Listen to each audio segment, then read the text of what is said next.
Good morning. Welcome to the Board of Supervisors meeting for Calaveras County. At this time, Madam Clerk.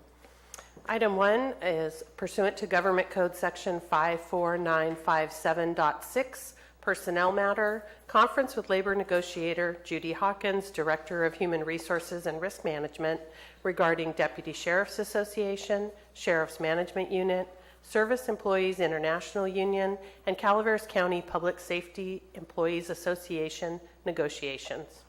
Thank you, Madam Clerk. Prior to going into closed session, is there any public comment? Seeing none, we'll be adjourning to closed session.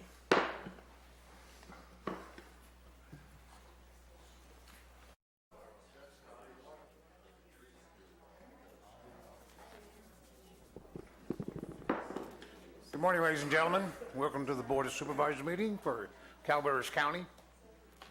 At this time, would you please stand for the Pledge of Allegiance?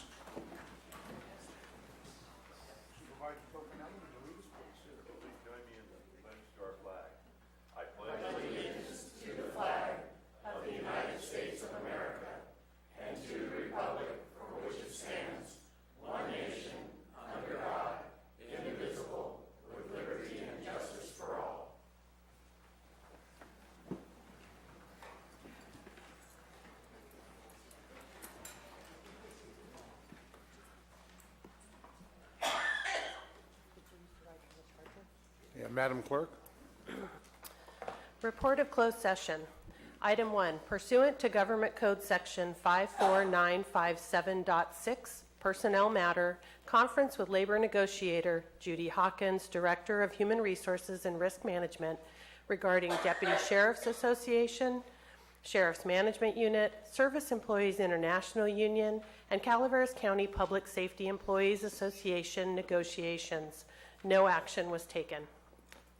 Thank you.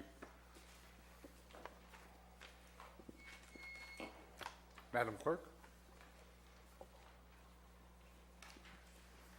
Announcements. This is a time for board members and county staff to provide updates of upcoming county events that may be of interest to the public. Is there any board member that has any announcement? Any staff member have an announcement? Madam Clerk. On today's agenda, item 35 will be continued to the October 10th meeting. We'll make that announcement later on as well, but just in case anybody is here specifically for item 35, it will be continued to October 10th. Secondly, I'd like to announce the 2017 Calaveras County Senior Volunteer of the Year Award Luncheon. It will be held October 11th from 10 a.m. to 2 p.m. at Dodosa Ranch in Burson. You need to RSVP by October 4th to 209-498-2246, and there's a $10 fee for lunch payable at the door. Thank you. Next on the agenda is our recognitions and acknowledgements. Madam Clerk.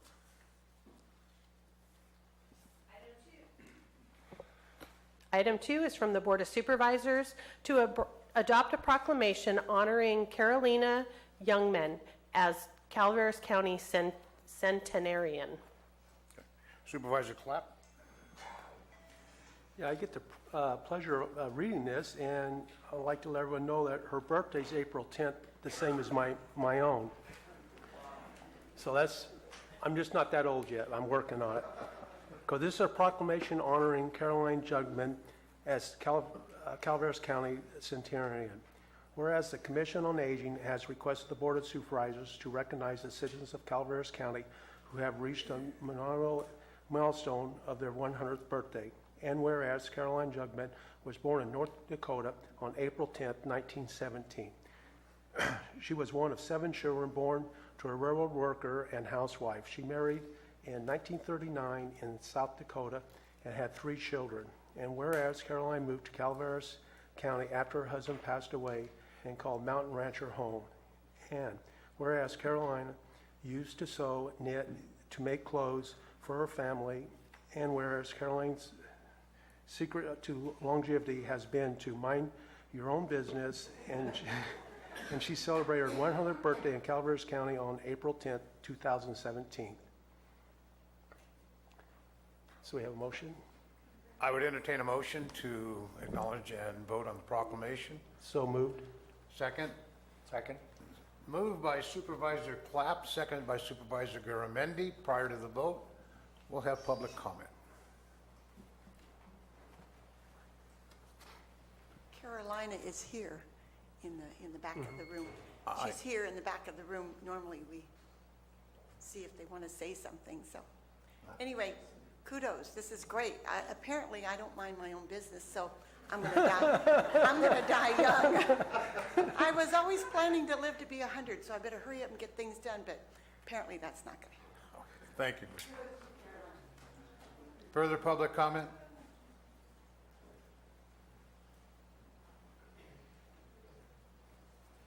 Good morning, Chairman.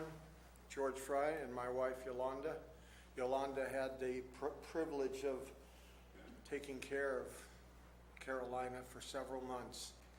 And go ahead and say what you'd like to say. Yeah, I take care Carolina Gentleman for IHS. So it's my honor to take care 100 years. Okay?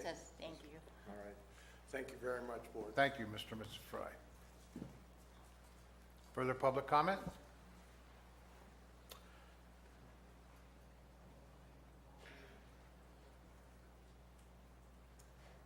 I'm Linda Mellon. I work for the Senior Peer Program for Calaveras County, and I'm also on the Commission on Aging. And I just wanted to say on behalf of the Commission on Aging, this is something that we really wanted to do to honor our seniors. And I'm very happy that we were able to make this happen. So thank you very much. Thank you, ma'am. Any further public comment? Bill Wilson, District 1. Congratulations. God, 100 years. Can you imagine that? The things you've seen.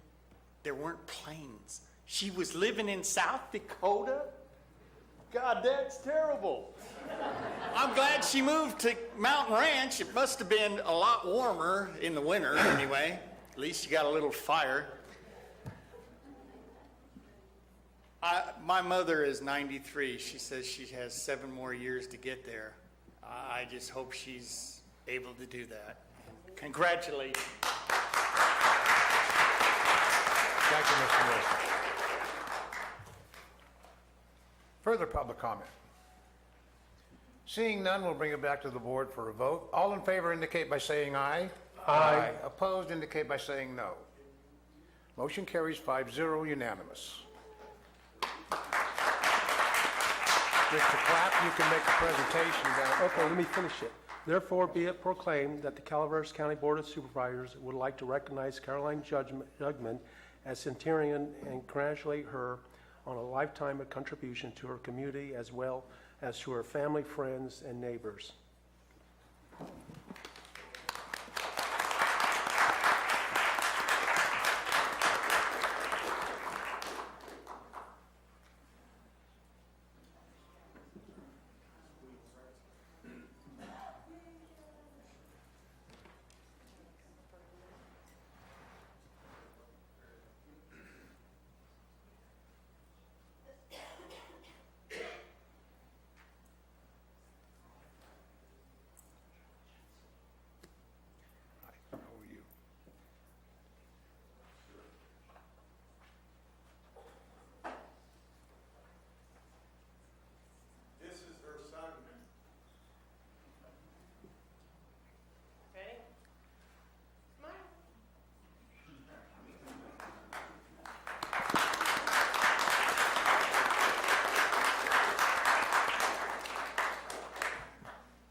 Madam Clerk.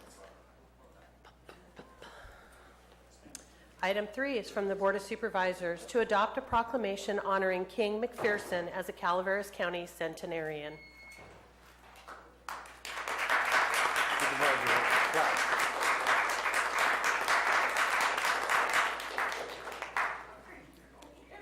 There you go. How are you?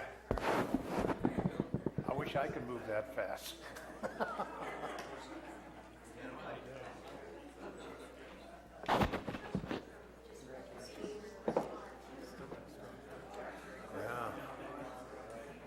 I think it hurt my hand. Okay. Supervisor Clapp, we've got a proclamation that you're going to be presenting. Yeah, he already stole our thunder. A proclamation honoring King McPherson as his Calaveras County centenarian. Whereas the Commission on Aging has recognized the Board of Supervisors to recognize the citizens of Calaveras County who have reached the monumental milestone of their 100th birthday.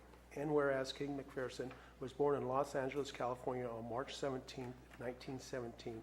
And whereas King moved to Calaveras County in 1984 and made his home in Forest Meadows. And whereas King and his wife, when he married in 1937, raised 3 children, have 6 grandchildren, 6 great-grandchildren, and 3 great-great-grandchildren. And whereas King was a Montreal for 50 years, he served as a Navy seaman on a destroyer escort from 1945 to 1946 and has been involved with Rotary International for 74 years, having never missed a meeting. That's amazing.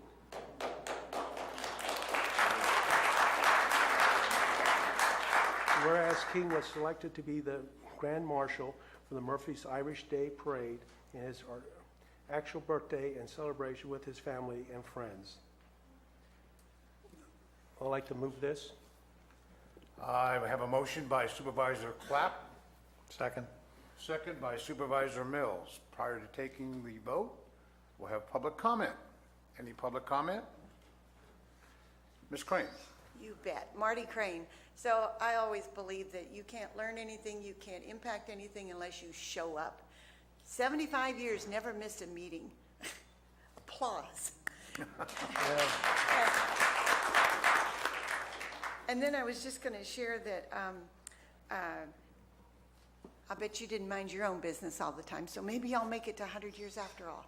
So. You did?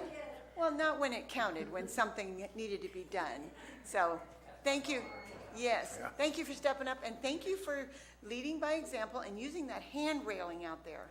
I'm always encouraging everybody, please use the handrail.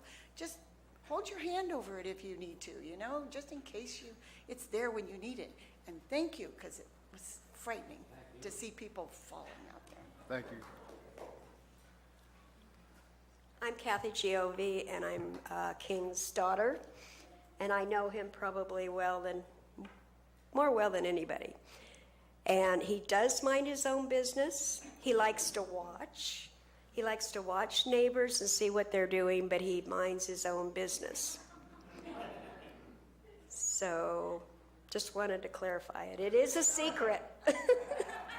And he doesn't worry about much nowadays. You know, it's like, well, whatever. So that's another secret. Thank you. Mr. Fry? He rose before you, Mr. Segala, but I'll let you go in front. He's older. It's okay. You're at the mic. He's closer to You him. can go ahead. I have an easy question. Would it be possible to find out what he eats?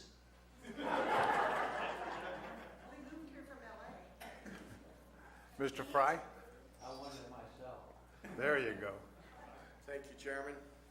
As a member of the Commission on Aging, I'm just really pleased that we started this program, and I hope that I'm half as healthy as you are, King, when at age 100. Thank you, my fellow Rotarian.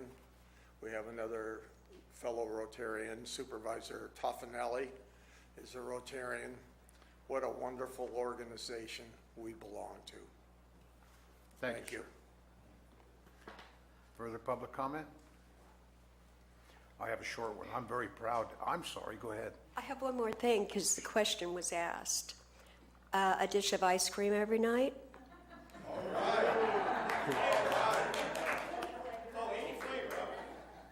I've got a short little comment. I have had the great privilege and honor to attend Rotarian meetings in our Murphy's area, and this gentleman has always been there and been part of those.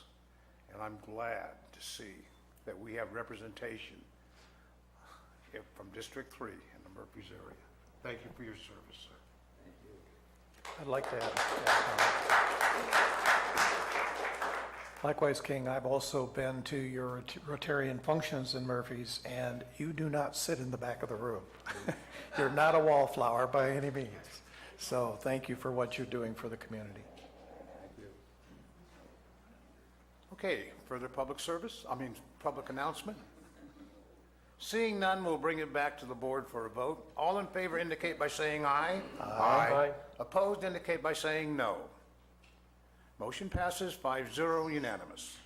Supervisor Clapp. Therefore, be it proclaimed that the Calaveras County Board of Supervisors would like to recognize King McPherson as a centenarian and congratulate him on a lifetime of contributions to his nation, state, county, community, as well as to his family, friends, and neighbors.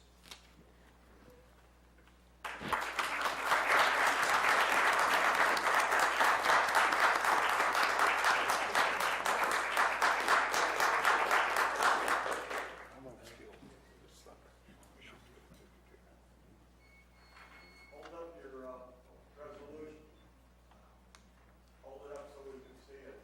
So the printing is towards us. There you go.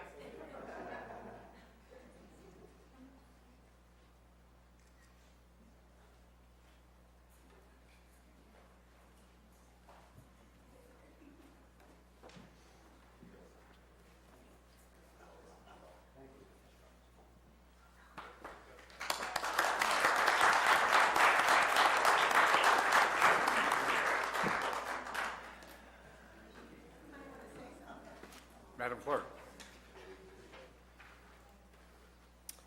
Item 4 is from Public Works to adopt a proclamation honoring Deborah Mullen for her 20 years of service to the residents of Calaveras County in the Public Works Department and congratulating her on her retirement. Thank you, Madam Clerk. I have the honor of presenting this proclamation. It's a proclamation recognizing and honoring Deborah Mullen, Public Works Analyst 3, for 20 years of distinguished public service in the Public Works Department. Whereas Deborah Mullen has served the citizens of Calaveras County for over 20 years, always with great understanding and the needs of the people she served. And whereas Deborah began her career in public service in 1997 with the Department of Public Works as an extra hire clerical assistant. And whereas Deborah has worked in every frontline position in the Public Works Department and has provided exemplary service to the public.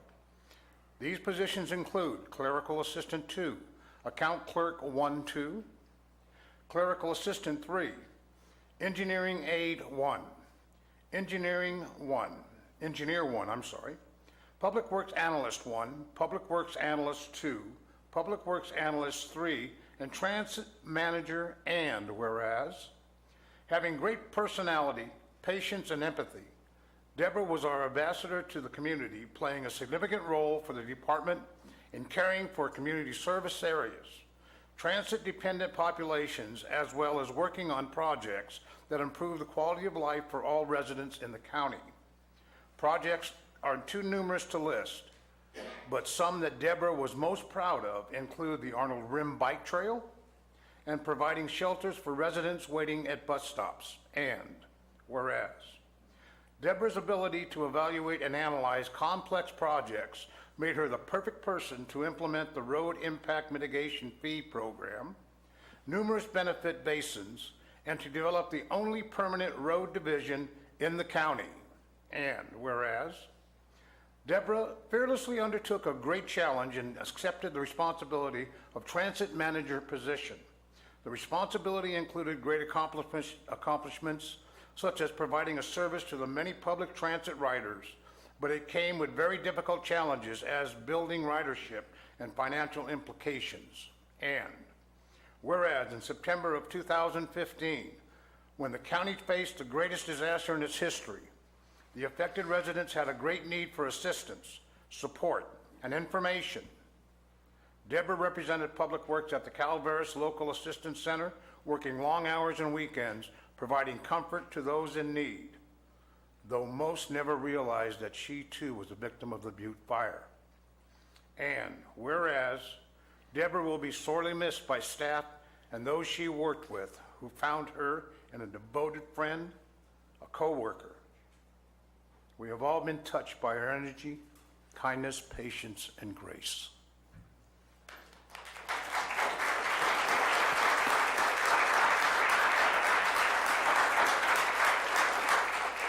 I would entertain a motion for this proclamation. So move. Moved by Supervisor Garamendi, Second? second by Supervisor Mills. Prior to a vote, is there any public comment?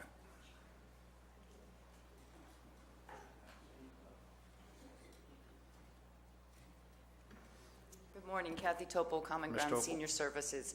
I would just personally like to thank Deborah, for all that she brought to our agency. With the help of her, we were able to get our program up and running, and everything you said about her is true. Thank you. Okay, thank you. Robert Packinger, Public Mr. Works. Packinger? I've been working with Deborah the whole time that she's been here, and for me personally, there's quite a bit more that she means.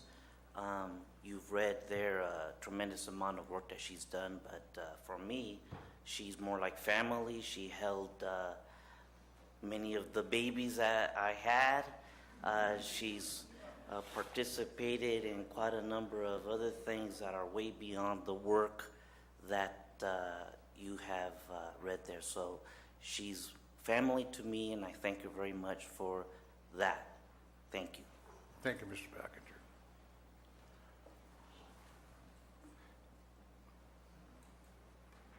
Good morning, Nikki Stevens. On behalf of Mark Twain Medical Center, we have throughout the years worked on numerous projects with Deborah, and I also know her personally and have known her for a very long time. And I think that she really represents the epitome of the great people of Calaveras County, and she has made a tremendous difference, and we should all aspire to do the same. So I want to personally and professionally thank her for her dedication. Thank you. Thank you, Ms. Stevens. Bill Wilson, District 1. I just hope this Board of Supervisors finds the cojones to take on the fiscal responsibility to make sure that this lady gets her retirement through CalPERS for the next 40 years. Thank you. Thanks, Mr. Wilson.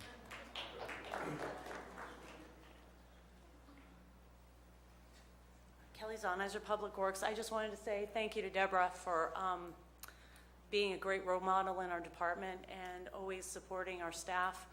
It's been a pleasure and a privilege to work alongside her for the last 10 years. Thank you, Deborah. Thank you, Kelly. Jeff Krovitz, Public Works. I'm the newcomer on the block. I've been working with Deborah for my 2.5-year tenure. My goal in my career in Public Works has always been to be able to eventually leave with my head held high with the respect of my clients and the respect of my coworkers. So for me, Deborah is a shining example of how one can do that. She was never trained as an engineer, but she's done engineering projects that serve the community. She took on transit that was in trouble and got it on a solid footing in spite of a lot of angst that we have in this community in terms of how transit operates. And just to watch her continue to serve her constituents, her coworkers, her job in the face of the quadruple disasters that we're currently attempting to recover from is truly inspiring. So thank you, Deborah. Thank you, Mr. Krovitz.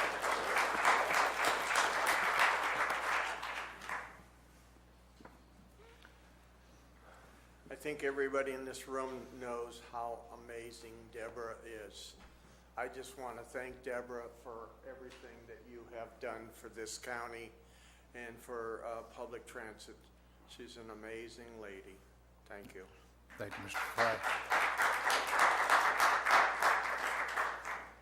Further public comment? Seeing none, we'll bring it back to the board for a vote. All in favor indicate by saying aye. Aye. Opposed indicate by saying no.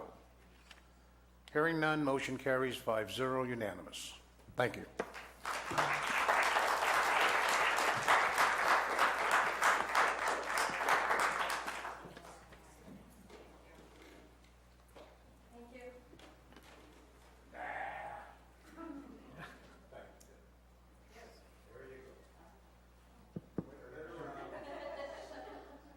Turn your proclamation around.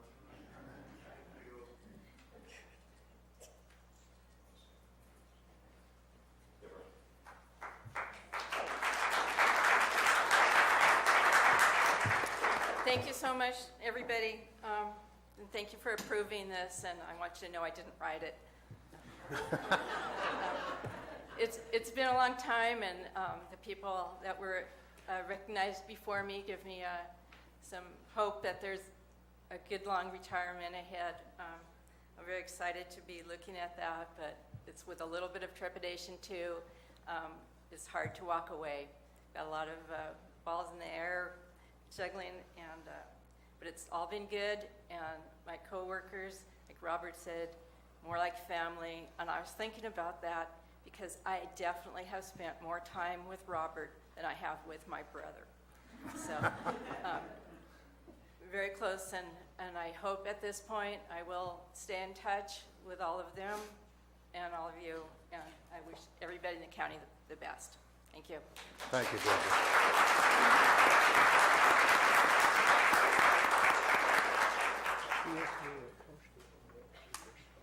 Okay. Madam Clerk? Item 5, proclaim the month, it's from Public Health Services, to proclaim the month of September 2017 as Childhood Cancer Awareness Month, recognizing the importance of awareness efforts that will increase support for children and families during dealing with cancer. Supervisor Garamendi? Thank you very much. It's my privilege to make this proclamation today.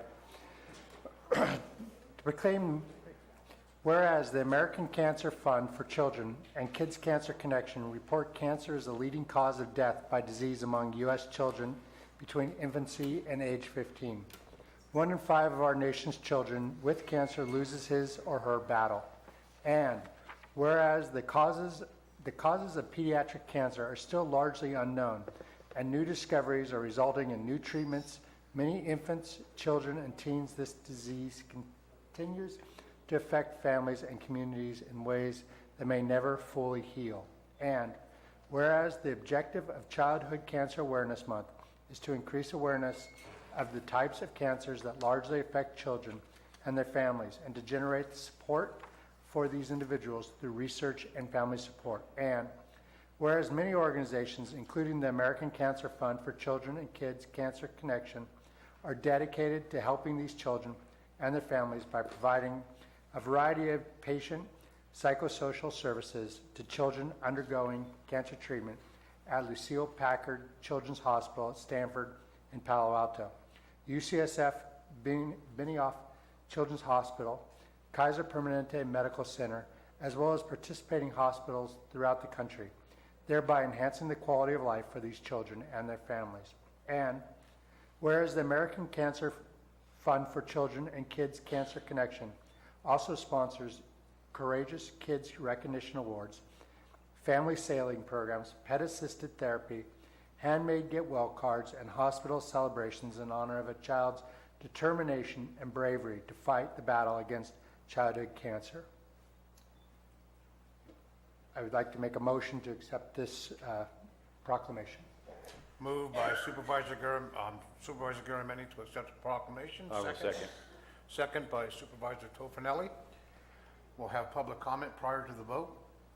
Any public comment? Marty Crane. I'm involved with Optimus International, and we have a program to raise money for childhood cancer research as well. But what I wanted to share today is for all those who are directly involved with a child or family that is going through this process with their child, right here in Calaveras County, right here in San Andreas, we have what's known as ARC 2000. It's an extension of PAWS, the Performing Animal Welfare Society. And many may not know that Ed Stewart and his partner, Pat Derby, are the founders of that. And Pat Derby passed away of cancer a few years ago. And their hope is always to reach out to a child who is dealing with cancer and invite them into the Performing Animal into the ARC 2000 to visit with the animals and get up close and personal with the elephants before they go for their treatment, to just kind of take the edge off the day. So just know that if they would like to make contact with ARC 2000. And when, on a side note, when Pat Derby passed, they had a celebration of life for her in Sacramento, and people came from all over the world for this. And there was a woman from another country that stood up and said that in grand boardrooms, this is a quote, in grand boardrooms across the world, when they speak about the gold standard of animal sanctuary, they're talking about San Andreas, California. So anyway, just wanted to throw that out there. Thank you. Thank you, Ms. Green. Good morning. I'm Dr. Dean Kaleda. I'm the local health officer for Calaveras County with your local health department. And childhood cancer, I don't have to tell you, is a devastating disease for children and their families. And with research, our hope is to make childhood cancers a thing of the past in the near future. I just wanted to give you a little general information about cancer in our community. According to the California Cancer Registry, cancer remains the second leading cause of death for Calaveras residents in 2015. 24% of our residents died of heart disease, and 23% died of cancer. And strokes were only 5%. So cancer's right up there. There were 316 new cases of cancer diagnosed in Calaveras County residents in 2015, and 126 deaths. And you think, well, 126, that doesn't sound too bad. But if you look at that as a rate of our population per 100,000 persons, it puts us at the 11th highest county in California, and we're ahead of Los Angeles County, Orange County, San Francisco Bay Area. So we have some work to do. Cancer risk increases with age. 86% of persons with cancer are over the age of 50. So as opposed to childhood cancers, cancer itself is a disease of aging. 26.3% of Calaveras residents are over the age of 65. That compares to the state of California, where 13.6 of California residents in general are over the age of 65. So you can see that the demographics of our community are skewed towards the elderly. A lot of the causes of cancer, lifestyle and environmental factors, are superimposed upon genetic variation and our genes. Okay? We can't do anything about our genetic makeup. That's a hand that we've been dealt, but we can do things about our lifestyle and our environment for our residents in our community. 40% of all cancers are associated with poor diet, physical inactivity, and obesity, and excessive alcohol consumption. 30% of all cases of cancer, including 85% of cases of lung cancer, are smoking related.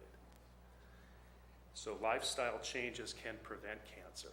So your county health department is looking at ways to affect the lifestyle choices of people, to reduce smoking in our community, to reduce rates of obesity, especially in adolescents. And we're looking forward to working with our elected officials in the future to continue to make that improved. Thank you. Thank you, Doctor.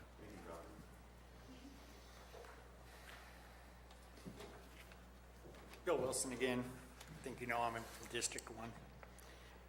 My wife's father died of cancer, pancreatic and esophageal. He's the one that got us into cannabis again. He's the one that said, hey, can you guys, we can't afford to buy this, can you grow it for me? I watched him when he'd swallow and he'd start to vomit because of the tumor that was growing in his esophagus. He'd take 2 hits off of a joint and he could swallow again. He didn't survive. A lot of people who use cannabis for cancer don't survive. It's a shame that our government doesn't allow research, doesn't allow people to use this medicine. I know there's a lot of people out here that are doing things with it that don't have anything to do with cancer, and I'm not going to deny that, and I don't even think I want to try to go there. But its use as a medicine, its use for cancer, its use for seizures, its use for Alzheimer's, Parkinson's, other diseases needs to be explored, not just by our county, by our government. Thank you. Thank you, sir. Further public comment? Seeing none, we'll bring it back to the board for the vote. All in favor indicate by saying aye. Aye. Opposed indicate by saying no. Motion carries 5-0 unanimous. Mr. Chair, we need to take a break. We can take a break right now. In fact, it'll be 15 minutes for staff.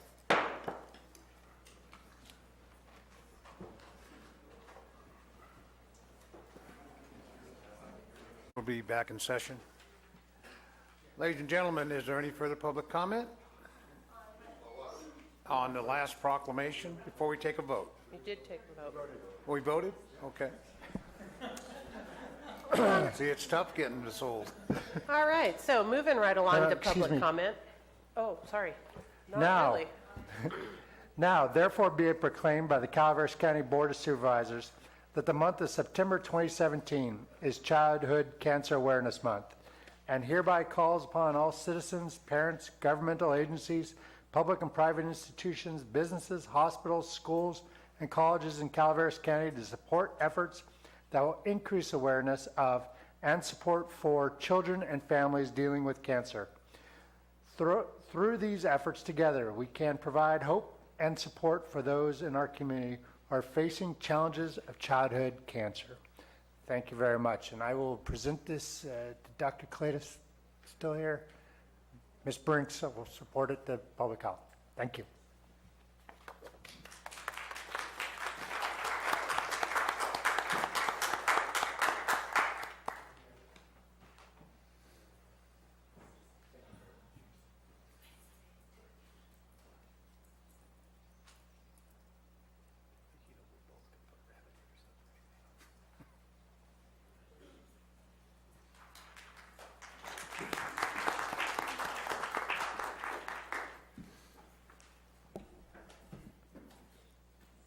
Madam Clerk. Public comment. Any item of interest to the public that is within the subject matter jurisdiction of the board and is not posted on the consent or regular agendas may be addressed during the public comment period. California law prohibits the board from taking action on any matter which is not posted on the agenda unless it is determined to be an emergency by the Board of Supervisors. If public comment is completed before the 30-minute allotted time period, the board may immediately move to the next order of business. If public comment is not completed during the allotted time period, it will be continued as the last item of business in order to provide an opportunity for the remainder of comments to be heard. Thank you, Madam Clerk. Okay, so everyone is clear. This is a general public comment period. This is the time to bring up any topic that is not on today's agenda. There will be another item specific public comment period for each item on the regular agenda, and any items pulled from the consent agenda. So, if you're here to talk about a topic or item that is on today's agenda, for instance, whatever's on the regular agenda, please wait until we get to that item-specific public comment period to address the board. I now welcome public comments on topics not on today's agenda. Please step forward and thank you. Ms. Crane.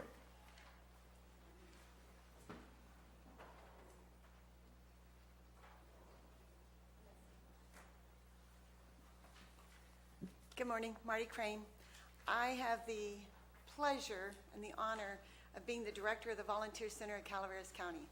We've been serving the community since 1991, and a few years ago, we embarked on yet another partnership with the Calaveras Unified School District to develop a community volunteer campus.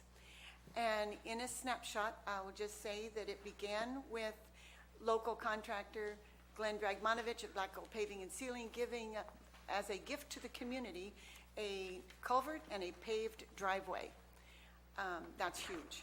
Coming back, grading, preparing the foundations, someone else coming in and pouring concrete slabs. Those that know how to do this moved buildings that were in the way in other campuses to this site, and we have the community, whenever I say we mean the community, has developed a community volunteer campus. And it's an ongoing project. It is not finished, but it is now. We were unable to put the word out earlier because we didn't have a ramp, but we got that a couple of days ago, and we watched as it was just magical as Sam Berry Towing picked it up, brought it down, and with this huge heavy hauler, I guess it's called a heavy hauler long bed truck, he set it down, and then they lifted it, nudged it, encouraged it, wished it, and did all these things to get it into place. It was magical. And so I just want to say that the open house, it's a 4-day drop-in open house from 1 to 6 this Wednesday, Thursday, Friday, and Saturday. And please come by and see what's possible. The one building that we were in before, we jacked it up, rolled it onto a slab, and it is now called the Hokey Pokey, a place to turn yourself around. And it will be used for meetings, music, dance, art therapy, whatever the community wants to do. And where it used to sit, we envision an outdoor stage and an amphitheater. And the school garden will come down and expand around the whole thing. So I just want to say that absolutely every single thing has been donated by the community. Every single thing, right down to the paint on the walls, the pictures on the walls, the toilet paper in the bathrooms. Anyway, every single thing. And so it's just awe-inspiring. And I want to say a shout out to Calaveras Recovers. I wasn't able to come to the meeting last week, but I watched it on TV, and it is just so inspiring. I encourage everyone to go back to last week's meeting and watch the presentation. And we have a fundraiser coming up. It's called the Calaveras Family Showcase. This is the 5th year. It supports 3 organizations: the Volunteer Center, the Valley Springs Youth and Family Center, and the Optimist Club.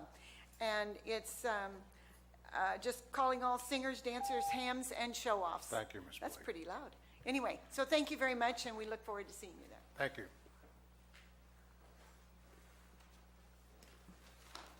Bill Wilson, District 1 again. I just want to clear one thing. My wife, after I spoke about the cancer thing, informed me there is 126 to 130 studies now being conducted in the state of California because of regulation on cancer treatment with cannabis. Besides that, what is fiscal responsibility of the Board of Supervisors? Is it to make sure that CalPERS is funded, that the budget is balanced, that they collect taxes that the voters have voted to tax? Is it to regulate something, or is it to ban something?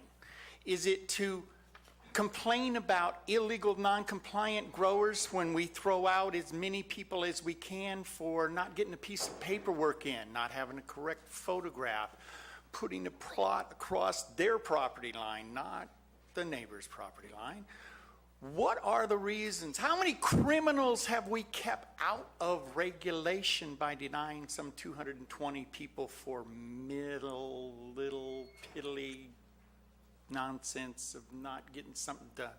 Granted, there's been some significant things where people have used phony photographs. Didn't grow last year, tried to get in on something, tried to come in and do something that the county said, this is the way we're going to do it. Come in, pay your $5,000, fill out the paperwork. A lot of people can't do that, it seems. Shame on them. A lot of people in this county collected money to fill those papers out for those people. Shame on them, even more. I think those people should have been talked to. We have people out here with guns now, I understand, guarding. Not one registered grower possesses guns. If they have security, they've hired somebody.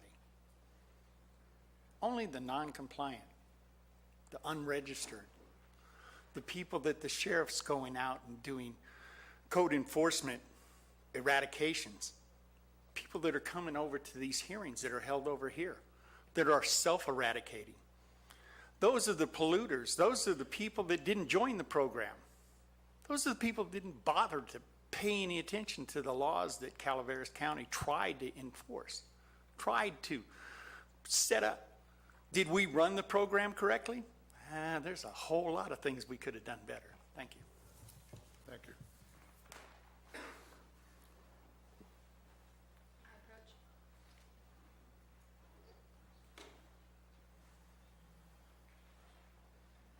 Good morning, Nikki Stevens, and I'm actually here this morning talking to you on behalf of Mark Twain Medical Center. Just 3 things that I want to bring to your attention that are happening that are a definite positive for our community of Calaveras County and beyond. The first is our annual health fair. It's this Saturday, September the 30th. This is our 19th annual fall health fair here on our campus in San Andreas. I really encourage you as leaders to attend if you have any room in your schedule this Saturday, to come out and show your support for these amazing organizations that once again continue to provide free and informative services to Calaveras County and beyond. It's a partnership that we've had with many organizations throughout the state and with Calaveras, Amador, and Tuolumne counties to demonstrate all about health and well-being. We have several public service agencies included here in the Government Center that are going to be representing the better interests of the people. So everything that is happening Saturday at Mark Twain Medical Center for the Fall Health Fair is about health and well-being. Our blood analysis panel is an $800 panel that we get to provide for $45. Lots of great things happening, so please come over. And then I also want to tell you about 2 other things that are coming up for the month of October for breast cancer awareness. October the 2nd, Valley Springs, 6:30 p.m. The Terrace. Please come if you can and come out and support the women in our community and beyond that are currently battling breast cancer or have beat breast cancer, or those that are there to honor those that have not continued on with their battle. We're going to have a lighting ceremony. Once again, we've done this every year. It's very productive, and the other benefit to this is it completely 100% engages our youth.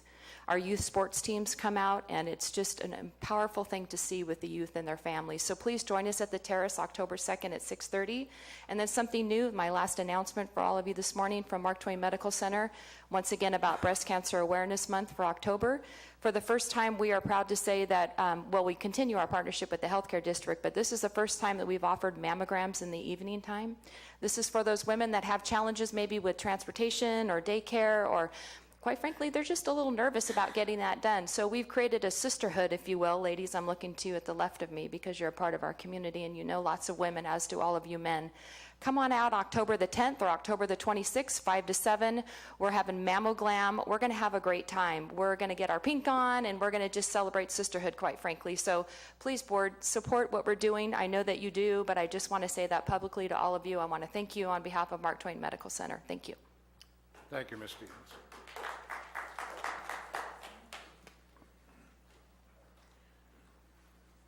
Good morning, ladies and gentlemen. Morning, Mike. Mike Falvey, 40-year resident plus of Mountain Ranch.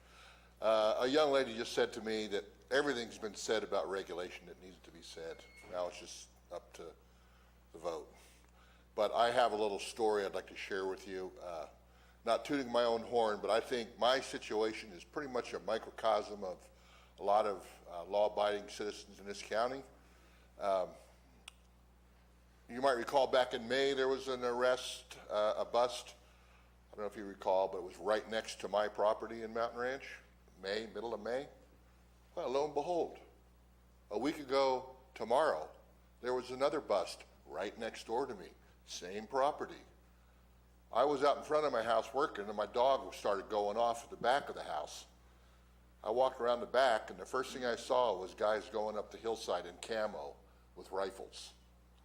Then helicopters come over. Boy, it's a good thing I wasn't a Vietnam infantry veteran. I might have had a little PTSD. But, that bust was performed on someone who was busted 4 months ago. And you know what they did? They said, this county can't stop me. They planted again. The pictures I saw, they're probably 4 feet tall, 5 feet tall. Kudos to the sheriff, number one, for taking it out. So that got me to thinking, what are our choices? Ban or regulate? You ban, citizens like myself are going to be watching guys, they're not going to be watching guys go up the hillsides with guns drawn. There's not going to be any enforcement. You're not going to be able to afford it. I don't care what anybody says, you're not going to be able to afford it. You're spending a vast majority of your money now on enforcement, and that's with funds taken in from compliant growers, I would assume. I'm not an expert on the subject, but my point is, if you ban this, that guy on the hill, a quarter mile from me that I can see, he's going to be up there growing again next year.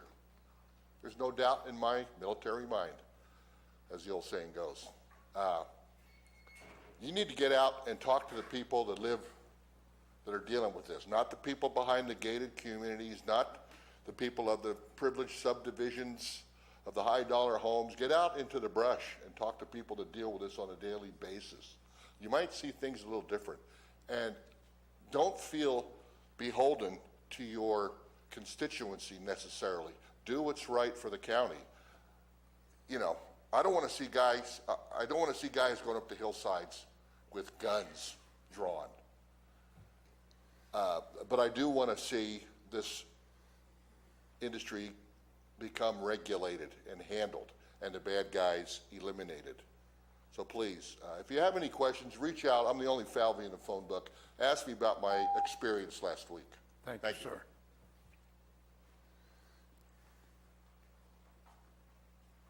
Hi, I'm Trent Fiorino from District 1. Didn't really plan on saying anything today, but some of the comments that have been made, I need to give you the other side. In our neighborhood, we had a dinner. We've got all our neighbors together, haven't done that for years, and we're talking about some of the situations we're dealing with. They say regulation, this gentleman just said regulation will get rid of people with guns coming up hills. We have a regulated grow on Megan Lane that we had complaints from our neighbors called in because of gunfire after late at night.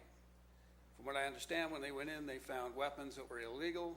These growers, I thought, were not supposed to have weapons. We hear regularly gunfire coming from that area, from those grows. It sounds like automatic weapon fire. Either that or somebody can pull a trigger really fast. Regulation has not gotten rid of guns. Regulated growers have guns. We're finding that out. It's not helping. What did regulation bring our county? We had, 1,000, I heard approximately 1,000 illegal grows before the Butte fire. Now there's over 4,000. That's what regulation brought us. It opened the door wide open to tell the criminals, come into Calaveras County, we welcome you. And the problem too is our regulated growers have stood up in these meetings and they've said, we won't turn them in. See, because they believe everybody has a right to grow. So it's not helping. Hasn't helped our county at all. And not only that, the pollution. What about the pollution that's coming into our county? We're talking about cancer in our county. Pretty soon, I tell you, in 20 years, with the amount of pesticides and fungicides that are going to get into our water supply and are being spread over Calaveras, we're going to see cancer clusters from that in this county. That's what regulation is bringing us. We need to get rid of it. Other counties don't allow it. Why do we need it here? And the other lie about the money. You look at other states, other areas that have tried to tax it, they're getting half of what they thought they were going to get in taxes, and all the regulation and fees and things and problems are costing them more than the taxes are bringing in. So we need to quit listening to the lies. You know, we hear all these things about the great health benefits of marijuana. You know, go and look at the actual double-blind studies on it. 1 out of 10 in double-blind studies have been helped with pain. Double-blind studies show there's absolutely no truth that it cures cancer. I hear these growers come up to me and tell me, well, it cures cancer. Tell that to Bob Marley, one of the biggest pot growers I can think of. He died of cancer. Didn't cure him. You know, we need to stop listening to lies and start looking at the truth and get rid of this evil from our county. Thank you. Thank you, sir. Mr. Smith, Dr. Smith. Dr. Prapana Smith, District 3. I wasn't going to speak either during public comment, but it concerns me when I hear language like calling a whole class of people evil, saying that they all have guns. I don't have guns. I abhor guns. My grandfather was murdered by guns, or with guys with guns, or a gun. We need to get beyond the name calling and the vitriol and, yes, the lies, and look at the truth of what's going on in the county with relation to cannabis and everything else. I mean, we all know that there's more issues here than cannabis. And the sooner we put this one to bed and move on, you guys can focus on the other issues. So, we're obviously having a conversation in the next few weeks over a ban versus regulation, and I'll be happy to be here to help out with my expertise insofar as I'm able. Thank you. Thank you, sir.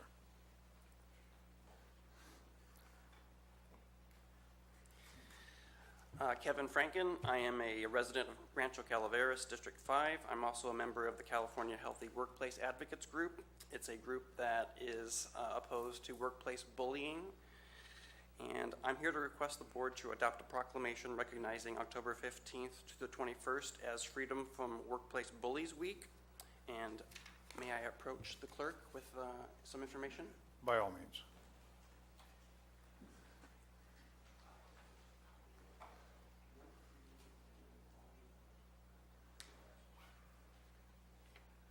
So I just gave the board clerk kind of a flyer from the group, the California Healthy Workplace Advocates.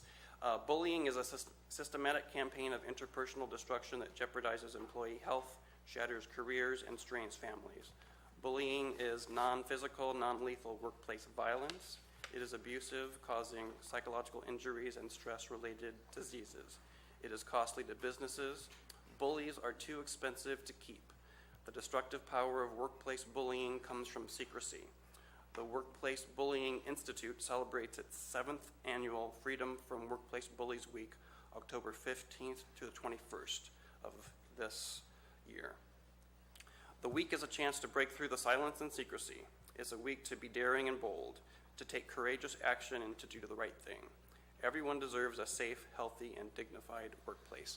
Several cities and counties throughout California have already issued proclamations for this workplace bullying week proclamation, so I encourage the Calaveras County to do the same. I've issued the board clerk a copy of the proclamation, and considering I got a little bit of time left, I'll try to read it as quickly as possible. Whereas the County of Calaveras has an interest in promoting the social and economic well-being of its citizens, employees, and employers, whereas that well-being depends upon the existence of healthy and productive employees working in safe and abuse-free work environments, and whereas research has documented the stress-related health consequences for individuals caused by exposure to abusive work environments, and whereas abusive work environments are costly for employers with consequences including reduced productivity, absenteeism, turnover, and injuries, whereas protection from abusive work environment should apply to every worker and not be limited to legally protected class status based only on race, color, gender, national origin, age, or disability. Now, therefore, we, the Board of Supervisors of Calaveras County, do hereby proclaim October 15 to 21, 2017 as Freedom from Workplace Bullies Week, and commend the California Healthy Workplace Advocates and the Workplace Bullying Institute, which raises awareness of the impacts of and solutions for workplace bullying in the United States and encourages all citizens to recognize this special observance. Thank you for your time. Thank you, sir.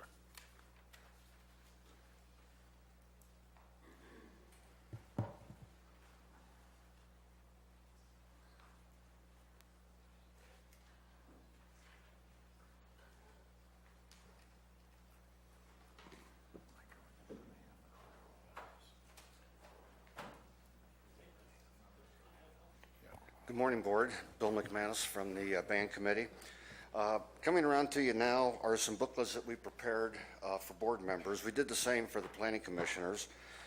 And what we found is over these long years, some of the paper is starting to get rattled and rolled up and hard to find. So we've tried to produce what we call, kind of the greatest hits album here, where you have the information in front of you that's been in front of you before in some cases, and in some cases not. The first 3 chapters of the booklet cover pretty much the ordinance, our feelings about the ordinance, what was missing, what was left out, and proposed changes to the ordinance. When you get back into, and we included 1791, the original, just as a reference in case you need it. When you get to tab 4, there's some information there regarding the environmental devastation that's going on in Calaveras County right now. When we first wrote this up, it was starting to get pretty ugly. Since then, we've been able to go back and add a lot of photographs, and you'll see them in the report. All of those photographs are from Calaveras County. All of those photographs occurred, or the photographs occurred on both compliant or applicant grows and non-applicant grows. So this is not a shot at any one group of growers, but seems to be the cross-section for it. When you get back to tab 6, we've included the report, which is called the Final Performance Report. That was conducted by Dr. Gabriel, and it was through the United States Forest Service and the California Department of Fish and Wildlife.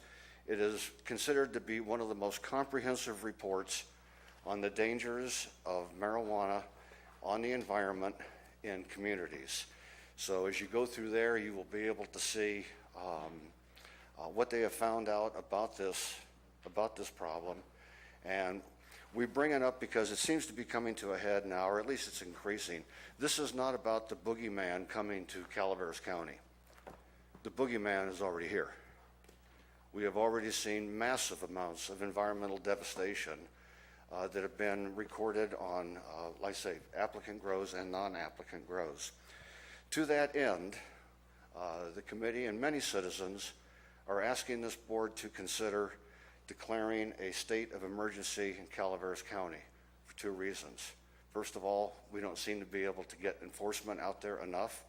The environmental damage is continuing, and we would like to see the Sheriff's Department consider joining HIDAT, the Central Valley Commission, and we would like the board to poll itself and see if you can come up with one of those resolutions. We think all of those pieces are necessary, as well as contacting the EPA. Thank you. Thank you.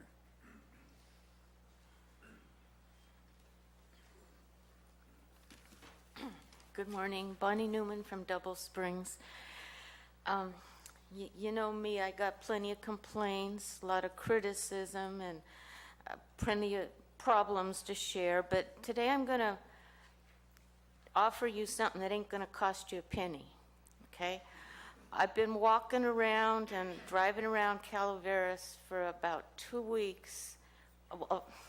I leave from Double Springs and I go to Stockton. That's my route, and I've been looking at the roadways that are so full of trash, it's really embarrassing.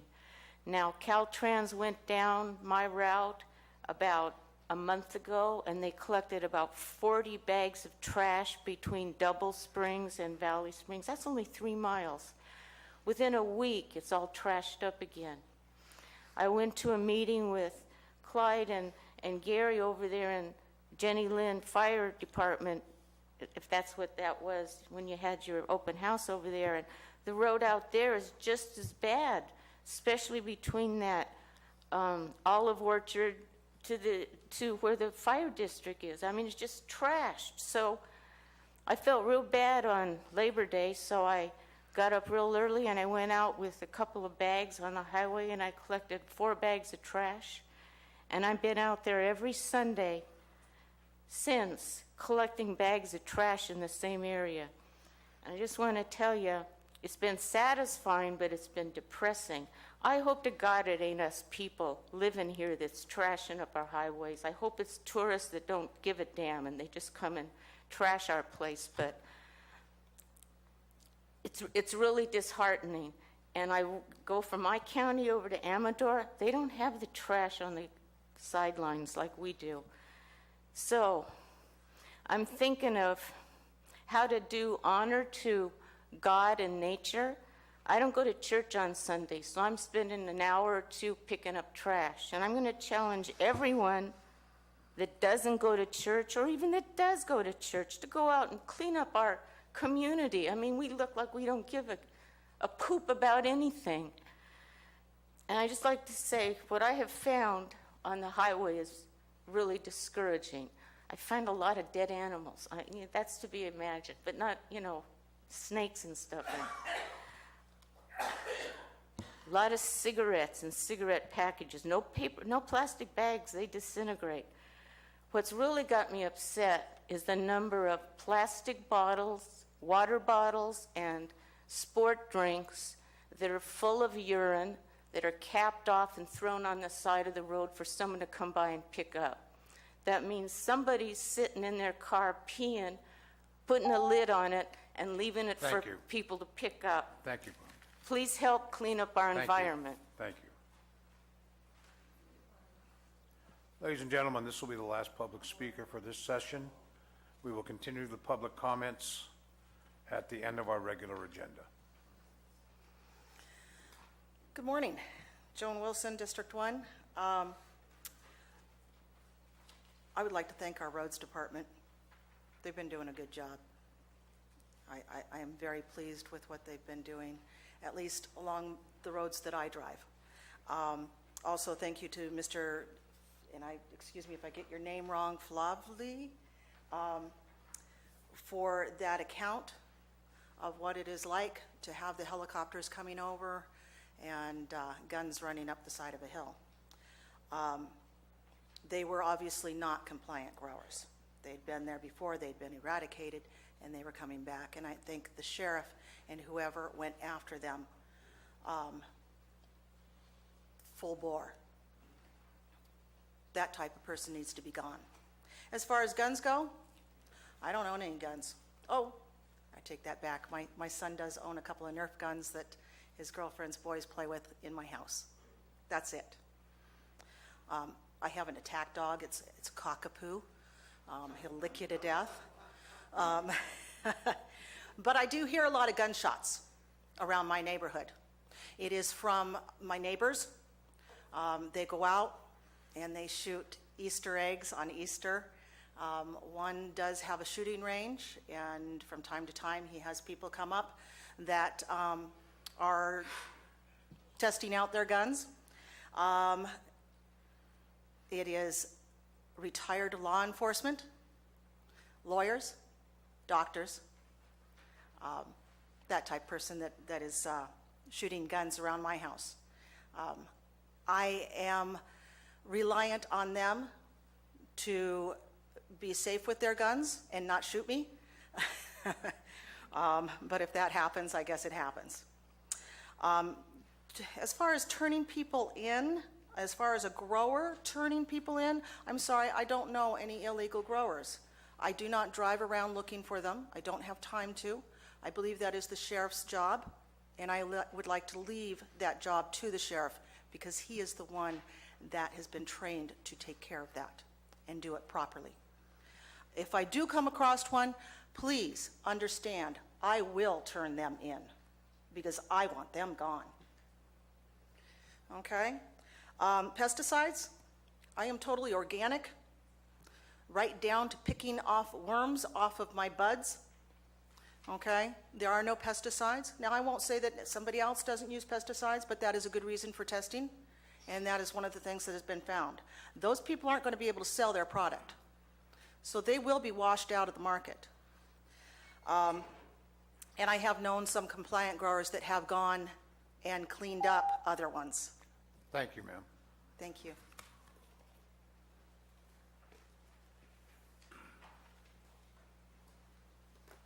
Madam Clerk. Consent agenda. Consent agenda items are expected to be routine and non-controversial. They will be acted upon at one time by the board at one time without discussion.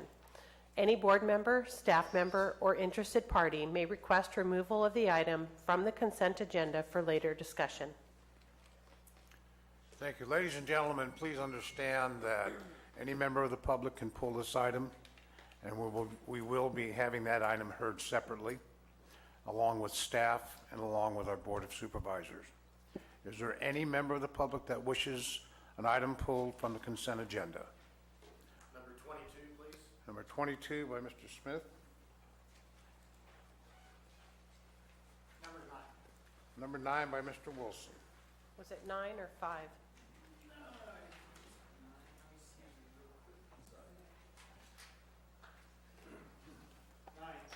Thank Hold you. on a minute, please. Chair has to catch up. That's right, sorry.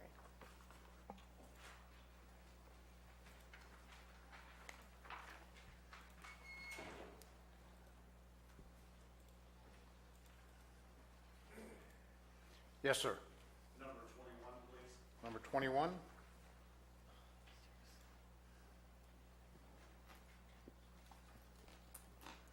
Yes, sir. Number 27. Number 27, Mr. Fry.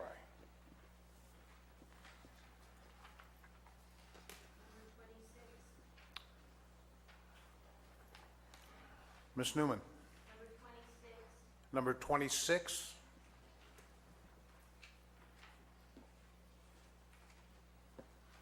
Mr. Segala, you raised your... 13 and 14. 13 and 14.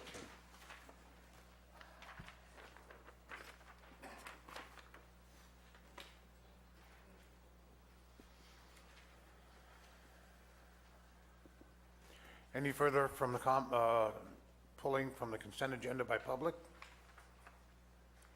Seeing none, we'll go to the board and staff. I need to pull item number 24 to provide clarification.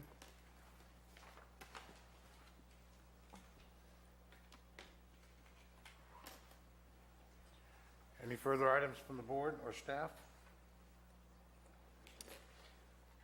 So I just noticed on the hard copy agenda that was provided to everyone here in the room today, there is an omission that was posted on our website. So anyone who's looking at the electronic version of the agenda, item 8 should be the minutes of September 12th. They were added to the agenda prior to our posting requirement, but after I made this copy. So when we get to those items, can I read off the titles of the ones so that we can just clarify that the ones that are being pulled are the ones that are being pulled? Would that be okay? That'd be fine, Madam Clerk. Okay. Any further items from the consent agenda? Seeing none, I'd entertain a motion to accept the balance of the consent agenda. No, I'd like to read to confirm that these are the correct ones being pulled. Okay. Okay. Okay. So I apologize for the confusion. Item 9 was pulled. It's from the sheriff's office, and it's regarding the OHV grant agreement. Yes? Yes. Okay, thank you. Item 13 was pulled. It's from the administrative office, and it's a contract with Manuel Lopez. Yes. Yes. Item 14 was pulled. It's from Human Resources, and it's to adopt an ordinance approving changes with the MOU with SEIU. Yes. Number 21 is from Human Resources, and it is the resolution authorizing the changes to the position control list.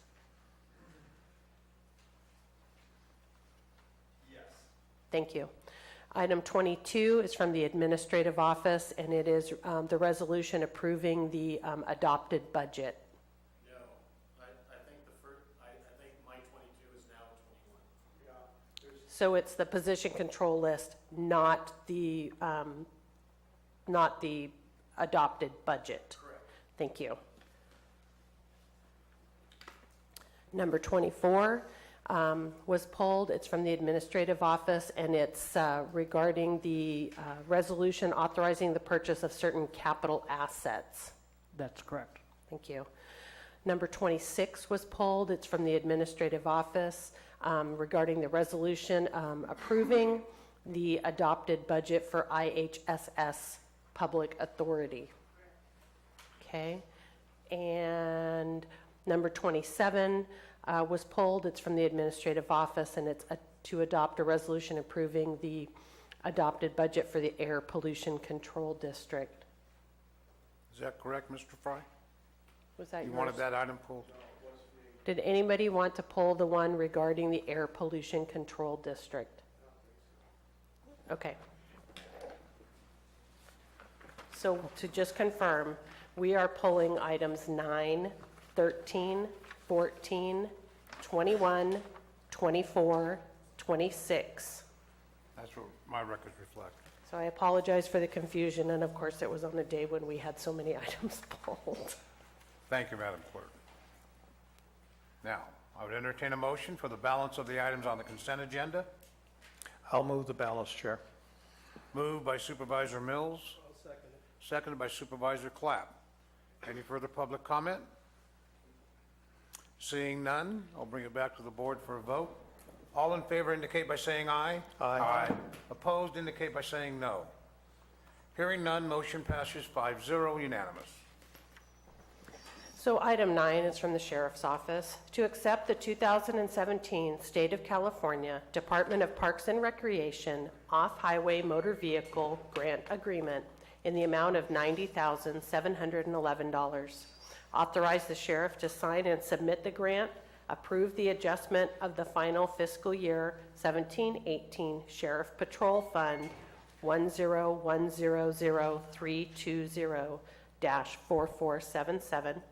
Revenues from $111,000 to $123,711 pursuant to the 2017 grant award, and allocate $5,600 of capital expense allocations pursuant to the spending plan of the grant. Okay. Ladies and gentlemen, in the interest of time, we're going to request that the person that requested the item be pulled make the first presentation with their question, and then it'll be addressed by staff. The person item pulled, Mr. Wilson. Again, Bill Wilson, District 1. It's probably just my confusion and my not clearly understanding this, but it looks like we got a grant for $90,711. And it looks like we were going to allocate $111,000 for that, but we got the grant. So now we're only going to bump it up, that $711 and, well, $12,711. And we're going to only spend $5,000. So are we saving the rest of that $90,000 out of the budget? How come we don't go to $200,000 if we're getting a $90,000 grant and we've already budgeted $111,000? Maybe I'm just confused, or that's two different items. I don't know. I just seeking clarification, really. Captain Macedo, welcome. Good morning, Jim Macedo, Sheriff's Office. The grant award for this year is $90,000 and change as indicated. The other notation is in reference to the OHV budget. A difference of about $30,000 was encumbered from the previous year into this next fiscal year, so that is why there is a difference.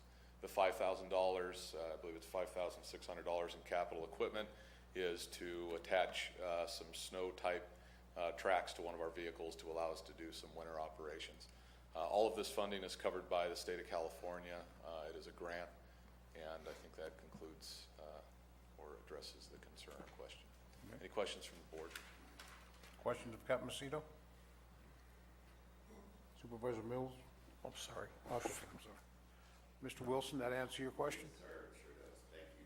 Thank you very much. Any public comment? Any further public comment? Seeing none, we'll bring it back to the board for a motion. I would entertain. So moved. Moved by Supervisor Tofinelli. Second? Second by Supervisor Clapp. No further public comment. All in favor indicate by saying aye. Aye. Opposed indicate by saying no. Hearing none, motion carries 5-0. Unanimous. Item 13 is from the Administrative Office to approve a contract with Manuel Lopez to provide consulting services to the Administrative Office and Public Works Department not to exceed $75,000, and authorize the County Administrative Officer to sign the agreement. Mr. Segala. Yep, Al Sagala, Taxpayer Association. We recommend approval of this item, and I'd like to, this is the first time that the county has made an effort to bring in outside experts to review our operations and make them more efficient and successful. And this is really outstanding because it indicates that the pursuit of excellence is more important than maintaining the status quo. And so we recommend you accept that. Thank you, Mr. Segala. I didn't get to, George Fry, I didn't get to review this particular item, but what is the scope of the services that are going to be rendered? Thank you. CEO Lutz? Yes, Has that answer, hopefully? as I'm sure most of the public is aware, Public Works has quite a number of functions, including roads, bridges, currently the transit system, also integrated waste management. The goal here is looking at each of those programs, also ways that we could improve efficiencies, the speed at which we're getting projects to initial approval to completion. Additionally, we're looking at some of the interrelations between the land use departments, building, planning, and public works, opportunities to create better efficiencies across all of those areas. The ultimate goal would be improved responsiveness and also customer service. Does that help provide some clarity? Thank you. Okay. Further public comment?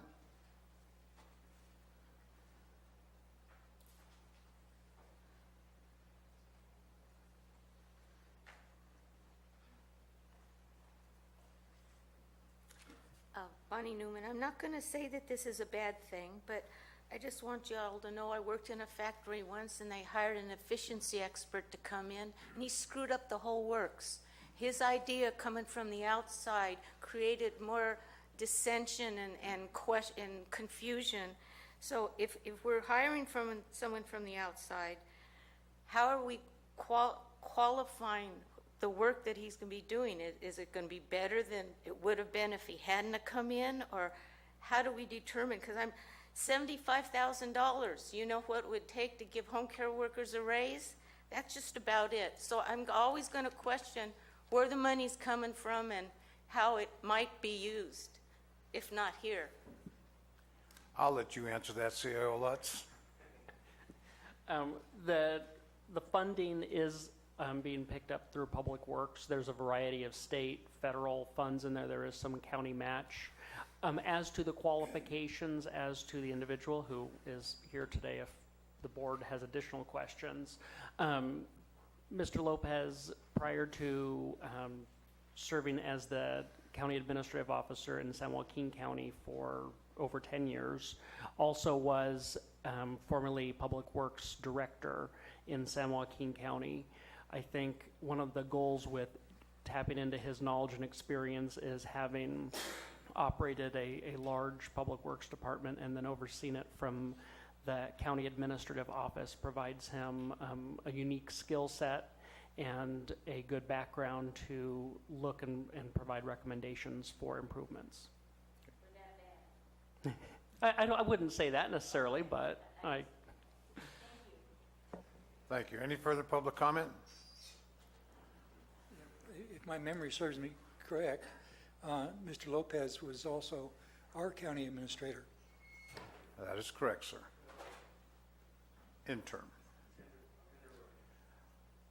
No more public comment, then we'll bring it back to the board. Any board comments, staff comments? Seeing none, entertain a motion. So moved. Moved by Supervisor Clapp, Second. second by Supervisor Mills. No further public comment? Bring it back to the board for a vote. All in favor indicate by saying aye. Aye. Opposed indicate by saying no.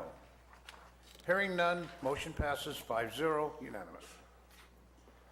Item 14 is from Human Resources to adopt an ordinance approving changes consistent with the modified and extended MOU with Service Employees International Union Local 1021 for elected officials. Mr. Segala. Al Sagala Taxpayer Association. This is, our concerns with this have been expressed before.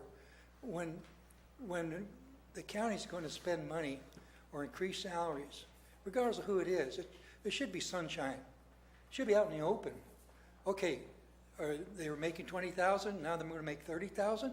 They're making 20,000, they're going to make 21,000. Indicate what the changes are. It's almost like this is done in secret, and you have a hard time finding out what's been done. And the taxpayers would like to have as much sunshine on public salaries as possible. Thank you. Thank you, sir. Ms. Hawkins, HR Director. Judy Hawkins, Human Resources and Risk Director. This change is strictly to benefits. This is not a change to salary. And we did post a public notice in the newspaper listing out exactly the cost of the change.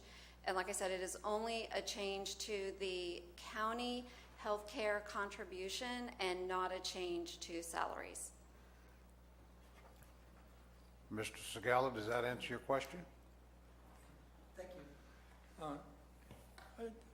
We have, Mrs. Hawkins is great. She does a great job. And she's following an established procedure. And one of the problems that governments have is unfunded liabilities. Unfunded liabilities are these retirement benefits that usually are increased. Some cities and counties have gone bankrupt because of the buildup of these unfunded liabilities. This was published apparently. Point of order. Yeah. I'll hear your point of order. We're not talking about unfunded liabilities. That's not the agenda item. Ms. Hawkins, can you identify the areas that being addressed by this particular agendized item and clarify that for Mr. Segala? This item is strictly the county contribution to health care. It is not anything else but the county contribution to health care. Okay, is there a question on that issue, sir? Yes, I assume that there's been an increase. What is the increase? Thank you. Ms. Hawkins? The increase per month for employee only was $50.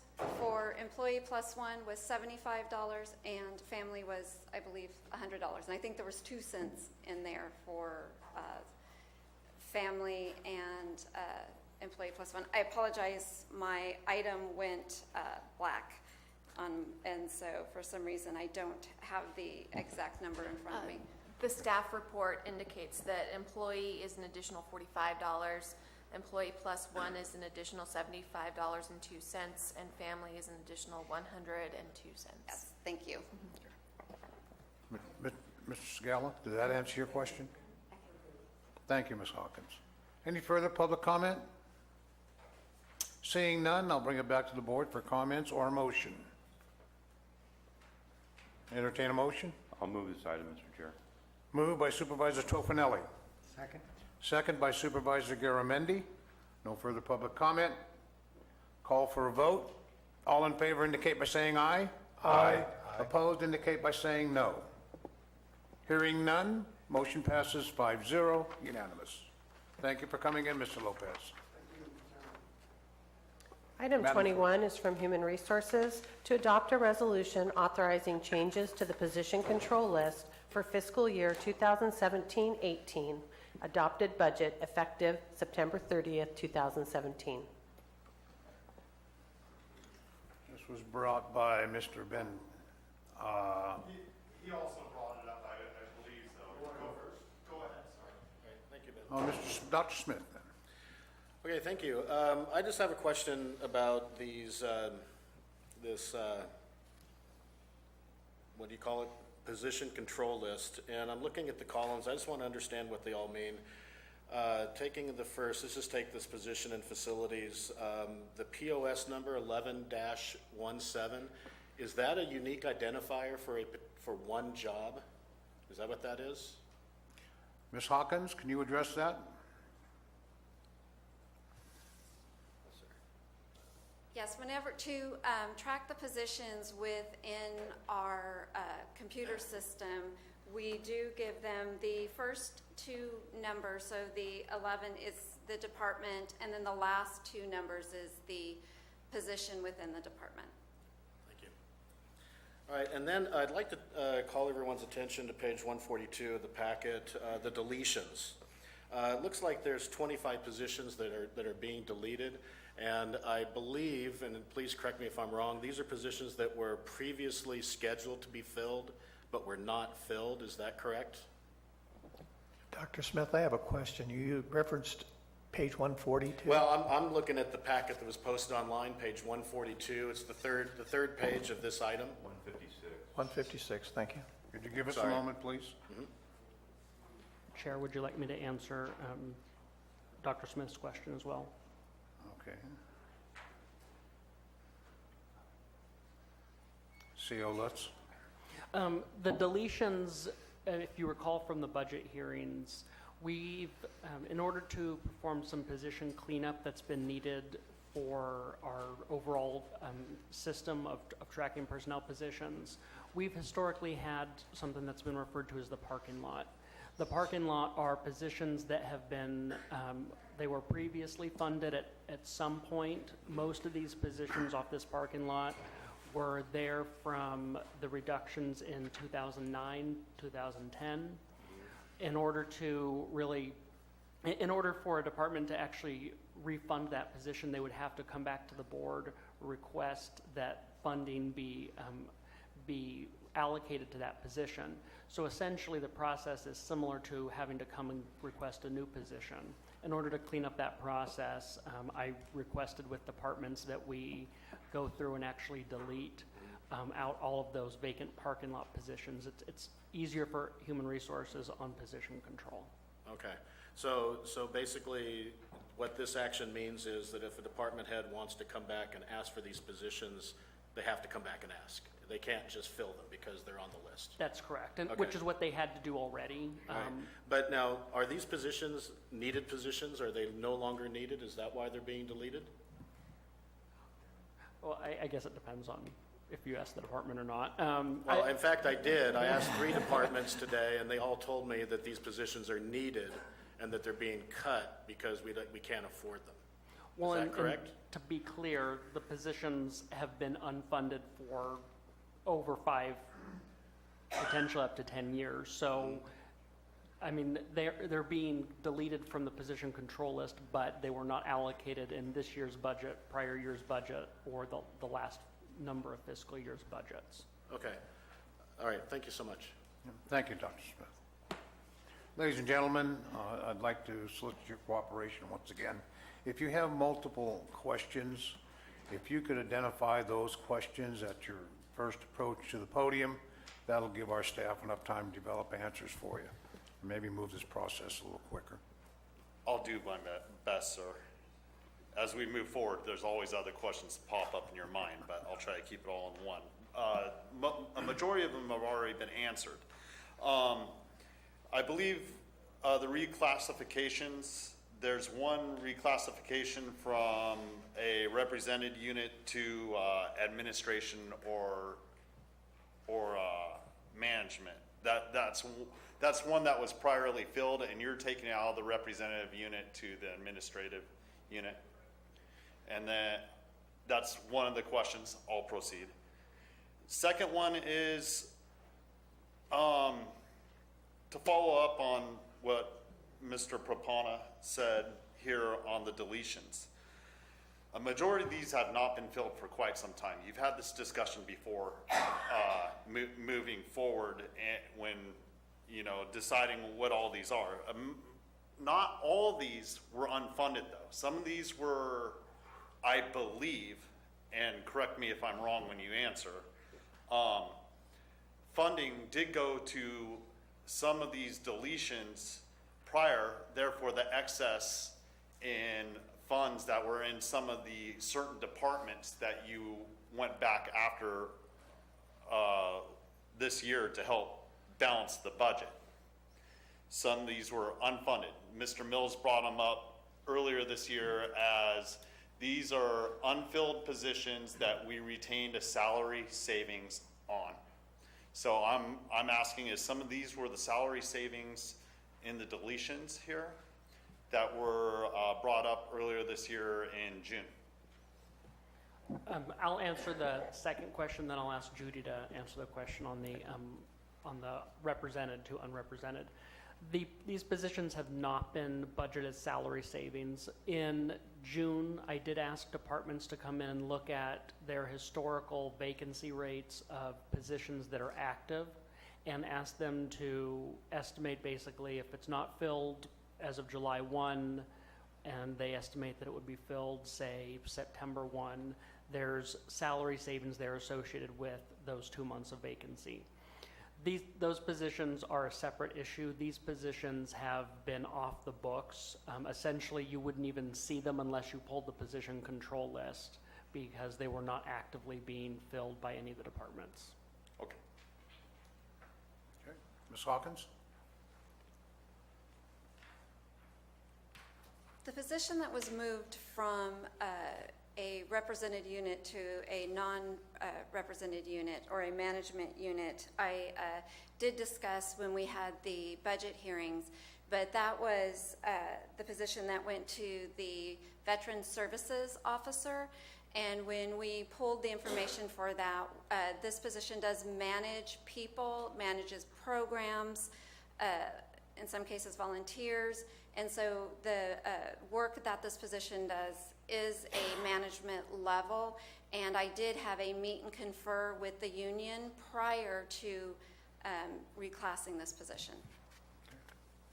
Mr. Stopper, does that provide enough information? Yes, thank you for the clarity on this consent agenda item. Thank you. You're welcome. Thank you, sir. Any further public comment on this issue? Hearing none, we'll bring it back to the board for discussion or not, or a motion. Well, I just would like to continue the discussion here to be sure that we're talking about funded unfilled positions. If we get into the mid-year and we're finding, for instance, now we're holding, 93 open positions which are funded, there is a specific salary savings that will come from that, and I think that at the mid-year we're going to need to review those departments that have substantial salary savings. It's going to be the result of not filling positions in a timely manner. So that was just part of the continuation of my discussion from June. CEO Lutz, any comment? Comment by staff? Seeing none, I'll entertain a motion. So moved. Moved by Supervisor Mills, Second. second by Supervisor Tofinelli. Last call for public comment. All in favor indicate by saying aye. Aye. Opposed indicate by saying no. Hearing none, motion carries 5-0 unanimous. Madam Clerk?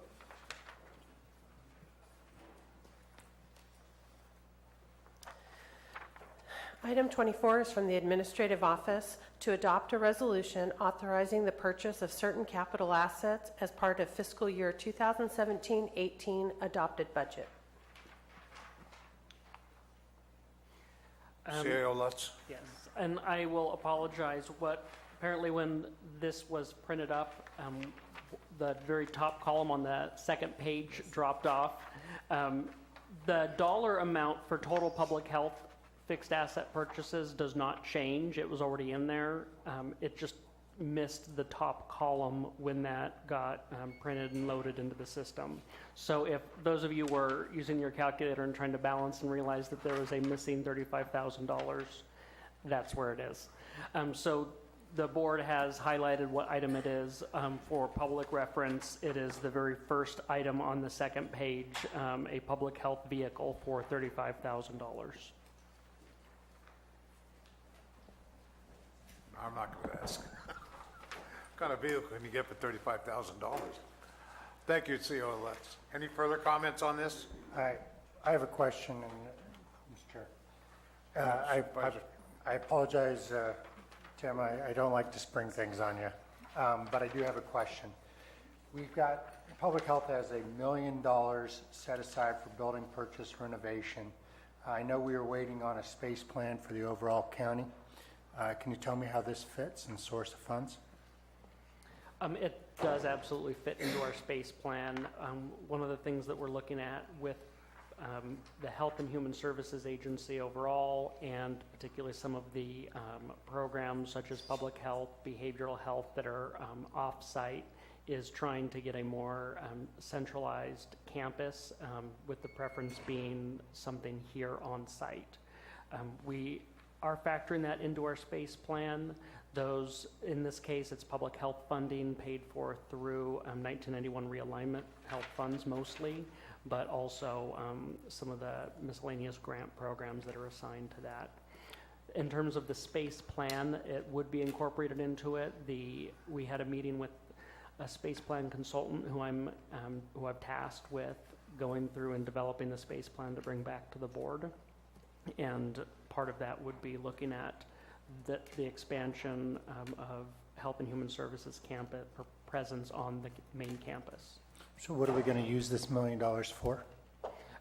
This is for, ideally, we're looking at actually doing some building or bringing in some buildings on site, or leveraging some of the county general fund that we're using for on site to then renovate a floor of that building or a section of that area, depending on what the space plan needs bear out. Okay, so we're not renovating someone else's building and we're not buying someone else's building? No. Thank you. Further comment by the board or questions? Any public comment? Seeing none, I'll bring it back. Do we have a motion on the floor? We do not. I don't I'll make think a so. motion. I'll entertain a motion. So moved. Moved by Supervisor Mills. Second, please. Second by Supervisor Garamendi. No further public comment. Seeing none. All in favor indicate by saying aye. Aye. Opposed indicate by saying no. Hearing none, motion carries 5-0 unanimous. Ladies and gentlemen, we're taking a... Okay, we can do that. Looks like we have two. Bonnie pulled 26 and George pulled 27. No, I'm sorry, 27 was not pulled. So we only have 26 left. Item 26 is from the Administrative Office to adopt a resolution approving the fiscal year 2017-18 adopted budget for the In-Home Supportive Services Public Authority. Ms. Newman. Thank you. I just had some thoughts about this particular budget.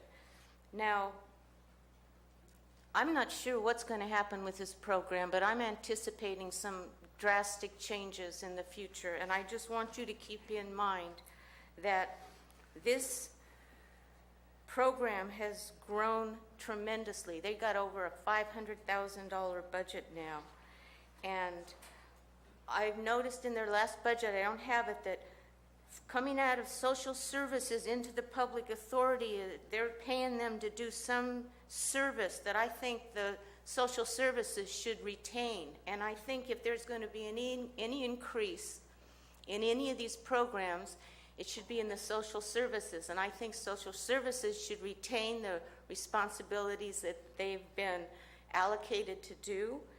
And in the future, keep in mind that this program didn't exist 15 years ago. It's not a crucial part of this entire program. And if, what hits the fan and something's got to be cut, this is the area that we need to look at making savings. And I'm not talking about being a home care worker for 19 years. And I'm not talking about being on the IHSS advisory committee for 4 or 5 or however long it's been. I'm talking about being a taxpayer, looking at how y'all might decide to save some money and where it might be more beneficially allocated. So I don't expect you to do anything except approve this budget. But if I come ragging at you in the future, this is where I'm coming from. Thank you. Thank you, Ms. Boone. Further public comment? George Fry again. That was my vice chair, IHSS, and I'm the chair. And I wholeheartedly support what she's saying. It's just, I don't get it. I just really don't get it. We're living on $5,900 a year. At one time, we had 60,000. It got cut back. But I just don't get it, and I hope the board gets it. Thank you, Mr. Fry. Further public comment?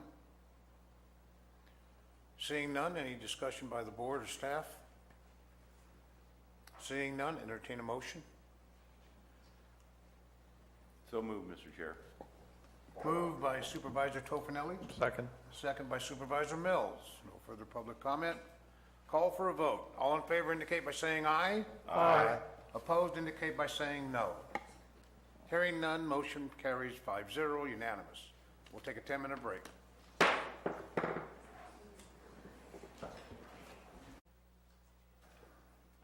Ladies and gentlemen, before we get started, there's been a request to modify our agenda somewhat, and we're going to try to do this. Hopefully we'll have enough time. So, Madam Clerk, item number 30, they've requested to make a presentation before lunch due to outstanding appointments they have to leave. But I have to consult with the Wine Alliance folks. That's item 29. We may run over till after lunch for your presentation. If there's an objection to that, I'd like to hear it. Okay, thank you very much. Madam Clerk, do you have the understanding on that? Thank you. So what I'm understanding you to say is that we will now be on item 28, then we will do item 30, and then most likely after lunch, we will have item 29. Correct? That's correct. Okay. So, item 28 is from the Probation Department to receive a presentation by Tuolumne County staff and authorize the board chair to sign the Motherlode Regional Juvenile Detention Facility contract. Welcome. There we go. I was going to say I didn't know if Sam was going to do a primer or an intro. I was. No, this is CEO Pedro from Tuolumne County, and I'd rather defer to him, and then I'll be available for questions at the end of the presentation. He's been waiting patiently. And I think what CAO Pedro will talk about is kind of the background of how we got to the point that we did with the Motherlode job training, and the kind of background behind that partnership and the opportunities moving forward. I know he's been doing this similar presentation in a couple other counties, so thank you for taking the time for us. No problem. And I'd be glad to hang around for the Wine Alliance presentation. Does that come with tasting? Yeah. The tasting will be at lunchtime. Perfect. We'll pay for that. All right. Well, Mr. Chairman, members of the board, actually, we were just commenting, I've been before this board several times in my career now, but I think the first time with all of you seated together. So thank you for having me over. I want to extend apologies. Our chairperson, Sherry Brennan, was here, but she had another appointment in Sacramento. She tried to push back, but could not. So she felt really bad because she really wanted to be here to speak with you guys. But anyway, she could not make it. And just to go down the line, our Chief Probation Officer, who's been with the county for many years, both in our human service area and probation, she just finished her first year of probation as our new Chief Probation Officer, and she's taking a well-deserved vacation in Hawaii, probably with the Wine Alliance over there. And my superintendent for the facility happens to be in mandatory training today, so you got me. But just real quick, I'm a Tuolumne County native. Family goes back to the 1850s, so they've been around for a while. I'm not that old. But I've been 37 years doing local government work, 33 years in Tuolumne County, and the last 11 as a county administrative officer. And I have been working on our law and justice complex for 20 years, and this project for about 17. So I'm not unfamiliar with it, but I'll do the best I can. So with that, let me just kind of go through and provide some backdrop to this, and I'll try to move it along. Just some history, and it was about 17 years ago that there was a first effort made, and that was with Amador, Calaveras, and Tuolumne County, and that was, they saw a need for a regional juvenile facility. That initial memorandum of understanding actually called for, it was going to be a joint powers authority, and it was going to be shared capital cost. Any match related to the construction of the facility was going to be shared across the board, as well as the operational cost was going to be shared. And we started working along those lines, and then as fate would have it, as we were moving along and had been awarded a grant, we were trying to lock down a site, and we looked at sites in all 3 counties, and unfortunately, we could not find a site that was suitable or at least acceptable to the public. Whatever site we had, the neighborhood just rose up and said, we don't want it here. So with great regret, we had to turn down that initial grant, and then they had to just try load up again for a new day. So that was unfortunate, but in 2009 we fired this process back up, and we went ahead and submitted it was a new model. This model, instead of a joint powers authority with all capital cost and operational cost shared, this was a new model, and that's where Tuolumne County would step out and we would build the facility, cover whatever cash match was required or came with it, and then operationally, instead of sharing that as you would under a joint powers authority, it was just going to be on a per bed basis, as the beds were needed. And that was an agreement that was reached again back in 2009. And I'm only going to read one excerpt. Thank Tim for including in the packet some historical grant information. I'm just going to read a couple little sections here. First is Tuolumne County is one of only 9 California counties without a juvenile hall. This is a tremendous hardship for the county, the juvenile offenders, and their families. To overcome this challenge, Tuolumne County is committed to building a juvenile detention facility that will serve the regional needs of the area, including those of Calaveras, Amador, Mariposa, and Mono counties. These neighboring counties make up half the remaining counties in California that do not have a juvenile hall. And then one last little excerpt is that Calaveras and Amador counties have provided letters of commitment and draft MOUs for bed utilization. The draft MOUs have been attached to this application and will be fully executed within 90 days, which they were. The neighbor counties will contribute to this partnership by paying a daily rate for the beds they use, which will go directly and solely to the operations and staffing of the facility.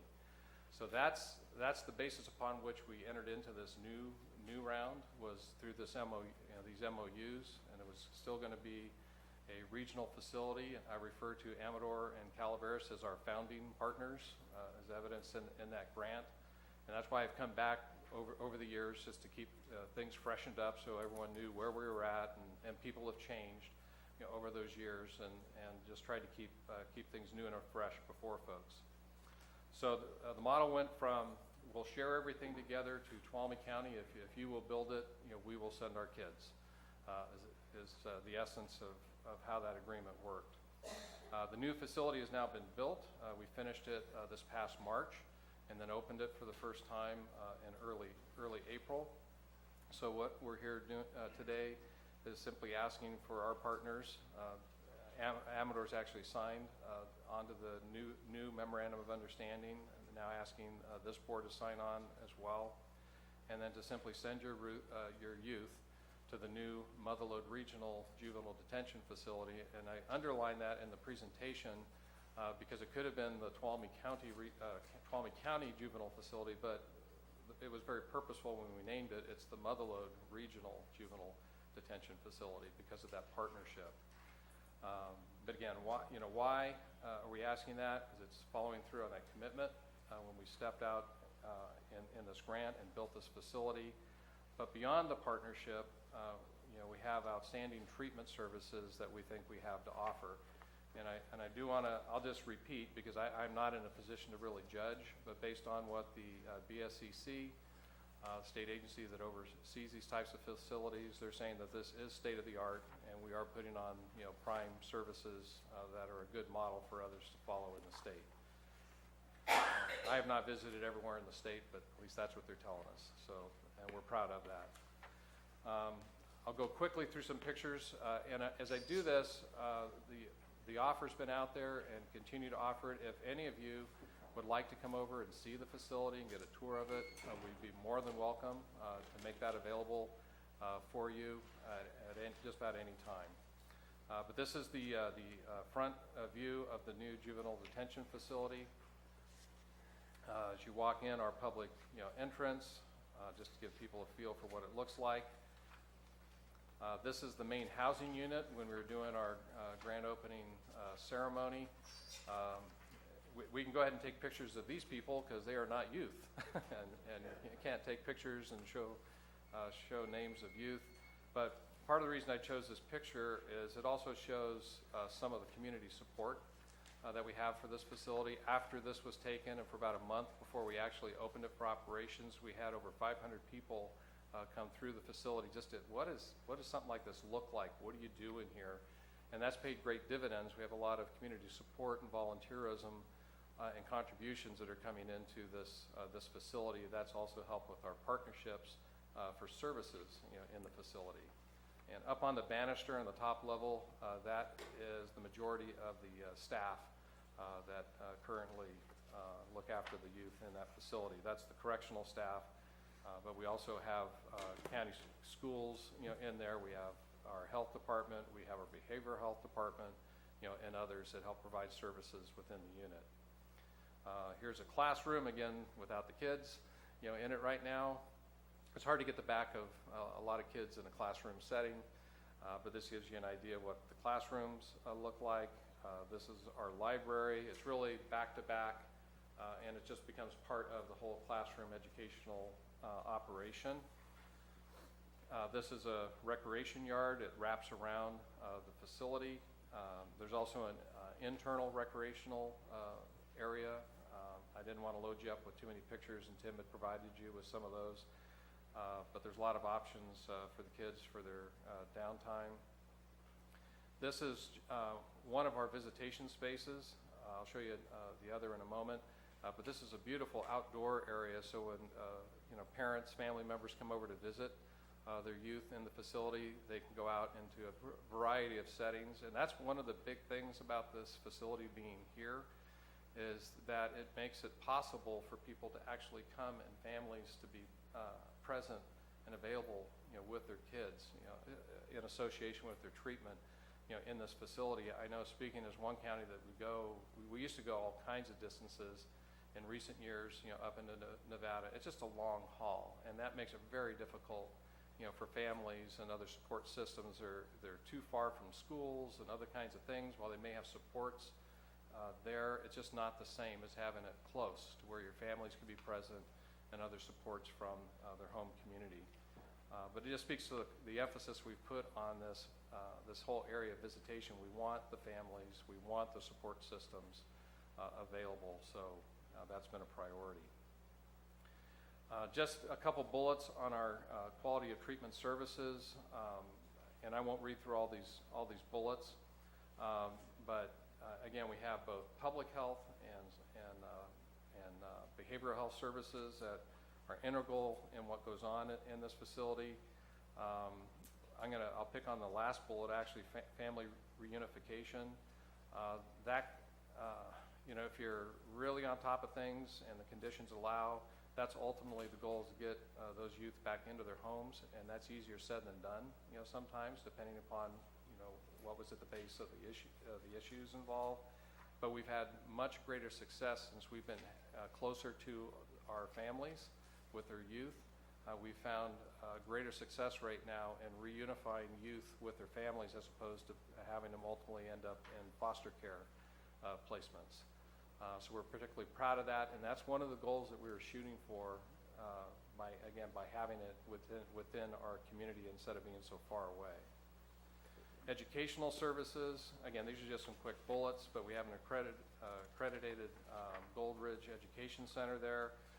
They are in the business of helping kids finish high school diplomas, GEDs. We've actually graduated 2 kids in the short time we've been there. They've completed their diplomas, and they're actually taking online college classes. There's also career counseling that's been made available to them. And I believe you're also a part of the Motherlode Job Training Agency. They're involved as well. Back to the career side of things, so what other kind of productive things can the youth do as they move out of there, so they're engaged. And we also have mentorships that we've worked on. For example, one of the kids have tied in with one of our local fire chiefs, and there's been some connections that have been made inside, and as the youth come out, they're going to try and direct them into that path, which is a good productive path and good connections. Here's something that just happened. This was the second graduation. Just to give you a feel, this is the back of the person's head. But they make a big deal out of this. That's the youth that is just graduating from high school. His mom is sitting just to his left.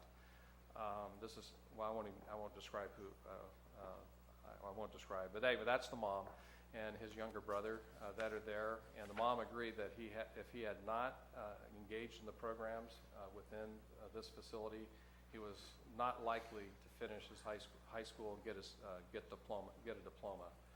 And this was the second graduation. The first one, actually, our presiding judge from the Superior Court went and said the same would have been true of that individual as well. But this is the there was a few kind words from one of the juvenile correctional officers, and gave him a big old hug for encouragement. Just to show how invested we are, this is the Tuolumne County Superintendent of Schools, who's actually really kind of overseeing this whole thing. Brought with her 2 members of the school board. With her, we also had Chairman Brennan was there, as well as myself and a number of other people. We make a big deal out of this to encourage youth down this path, but I think it was very cool to have Margie Bulkin, our superintendent of schools, there to personally oversee this. And then here's the proud graduate, again from the back. But it really touched him. He agreed. He probably never would have finished his high school education had he not been engaged in services here at the Motherlode Regional Center. And just lastly, just wanted to mention that beyond the partnerships, we hope that in the future, beyond the partnerships, and I know we get into dollars and cents a lot, certainly that's a concern for us. And just to give you an idea, our operating budget is about $1.5 million, and 1.2 roughly of that currently is coming from our county general fund. Just how big a bite is that for Tuolumne County? How committed are we to see this thing through? We are very much committed, but we're committed to excellence for the youth of our community and this region. And so we hope that as you begin to use this facility, assuming that you approve this contract today, and as you begin to send some kids our way, that this will become a placement of choice, not because you have to, but because we have excellent services there with excellent results. We feel really this is a fulfillment of a dream and a vision that our board had shared with others up and down the Motherlode, and we really do feel it's the best treatment option for our youth. And I know our board has glommed on to that notion that this isn't just a juvenile detention facility, this is a juvenile treatment facility. I know our Chairman Brennan in particular feels very strongly about that, and I think would have really weighed in heavily on that had she been here with me today. So I wanted to keep this short and snappy. I can see you've had a loaded agenda already, and you still got more to come. But again, thank you for the opportunity to come, and hopefully you can sense that we're all in Tuolumne County, and hoping that our partners will follow with us with the pledge that we're going to provide you quality services for your youth. Any questions? Thank you. Good presentation, sir. Questions of Tuolumne County? I have a short comment. I did attend your grand opening, and actually was seated on that board, but everything was done and it was built, and it's a great facility. And just for the public's information, our youth juvenile facility nearest to us was in Nevada City, I believe. Is that right, Mr. Leach? That's where we used to send folks? I'm so used to saying Your Honor. No, Your Honor. No, Chair Oliveira. Why, thanks. It's, I like you too, Sam. Yeah, it was the first thought in my head, and I just had to share it. So, no, we're actually Placerville. Is the closest, Placerville? Yeah, so El Dorado County. We have contracts with El Dorado County and Okay. Nevada County. All right. I stand corrected. Just, if I could, because again, there is the business aspect to this, but I stand on this last slide. But one thing, when I was before Amador, talking with them, there's 2 members of their board that were here when we originally signed the agreement, back in 2009. And they recalled that, and they started to have a little chat, with their county council about, well, what legal commitments do we have, and so forth. And actually, the chairman, who was one of the 2 that was on the board at the time, said, I think this rises beyond, what's legal. It's what's moral, what's ethical, because of the bite that we had taken to step into this thing. And that's where he took the conversation with his board. And I did make the comment. I'd leave this with you, as too, that we're not. I would encourage you not to look at Tuolumne County as just another vendor option, because of the partnership that we struck. It's a big deal for any one of us to step out and try to build a facility like this and operate it alone. Because I assure you that Tuolumne County would not have done that if it wasn't the regional aspect of that. Because we don't have enough kids unto ourselves to make that thing, make any financial, kind of sense. There's going to be a cost, and we're there. But we just encourage the board, and I know I've talked to Tim about this, and Manuel, and down the line, for years, is we don't view ourselves as just another vendor option. We view ourselves as a partner, with you and some of those other counties. And I don't mean that hard, but I'm just making the point. This is different. We struck out together. We struck out on this together. Thank you, sir. Mr. Chair. I was on Supervisor the board Toffenau? back in 2009 when this came up and voted on it. Back then, we were sending kids as far away as Fresno. Yeah. And Sacramento, and El Dorado County. And so I think we were all 3 of us were putting together to get our kids closer to home, where families could actually engage with them. It's very difficult when their child is in Fresno to visit them consistently. And so that was the thought behind all this, I think, that started that JPA. Right. So, yeah. Right. Now I remember going up to the Oregon border, down to the Mexican border with our kids at times, and and you want them in the right environment and not a training ground of what not to do. And that's the other thing. And that was the forethought. That's exactly right. That discussion was at that time being made. Right. So. Further comments by staff? Mr. Leach. So a few things that I want to say to this, and thank you for your presentation. And I was at the opening. I've also been up there subsequently to meet with Chief Downey and Superintendent Art and some of the staff up there. And it is a beautiful facility. I think they're doing some great things, and I would be happy to be sending our kids that have detention needs there. I also want to stand up for our current partners. I mean, we are partners with El Dorado County and Nevada County as well. They've done a great job of servicing our kids for the past few years. Nevada County is very far. We take it seriously when we send a kid there, and it's usually a kid that we're not, that we don't have reunification services going with, or a kid whose family isn't visiting. The good thing with that Nevada County probation contract is they transport for us. So we don't have a transportation division here, and it's very helpful to have detention officers transporting for us. With El Dorado County, it's it takes us about an hour to an hour and 15 minutes to get there, so it's relatively close, and they've frankly done a pretty good job with our kids. That being said, I have to give a short history lesson as well from a state standpoint of how things have changed since you were on the board that time. In 2007, Senate Bill 81 passed, and Senate Bill 81 was basically juvenile realignment. Everybody's familiar with adult realignment. You hear about AB 109 and you hear about the shift to reduce incarceration and to bring adult offenders out of prison. But that was preceded by, juvenile realignment, which was actually signed by Governor Schwarzenegger in 2007. And that was to basically take all of those kids that were in the old state CYA facility, shift them to the counties, and resources were changed as well, and we got allocations to be able to work with kids in our community, which, benefited all of us. That being said, that, along with that change, a lot of things started happening. So we were able to complement our old Title IV dollars and county general fund dollars and things that we were doing to try to, keep kids in the community at that time, but to really augment that. And what happened, and the point I'm working towards is, since that time, since 2007, we've seen a very dramatic reduction across the state in the number of juveniles that are incarcerated, close to 50%, I believe. I don't have that statistic in front of me, but it's between 40 and 60. It was a huge reduction.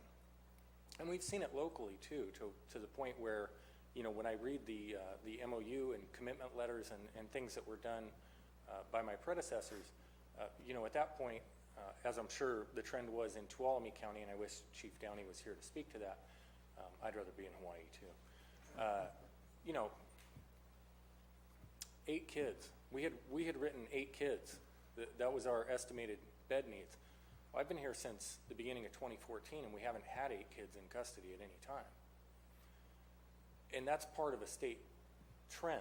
I mean, I wish that I could take all the credit for that. We want to reduce juvenile incarceration as well.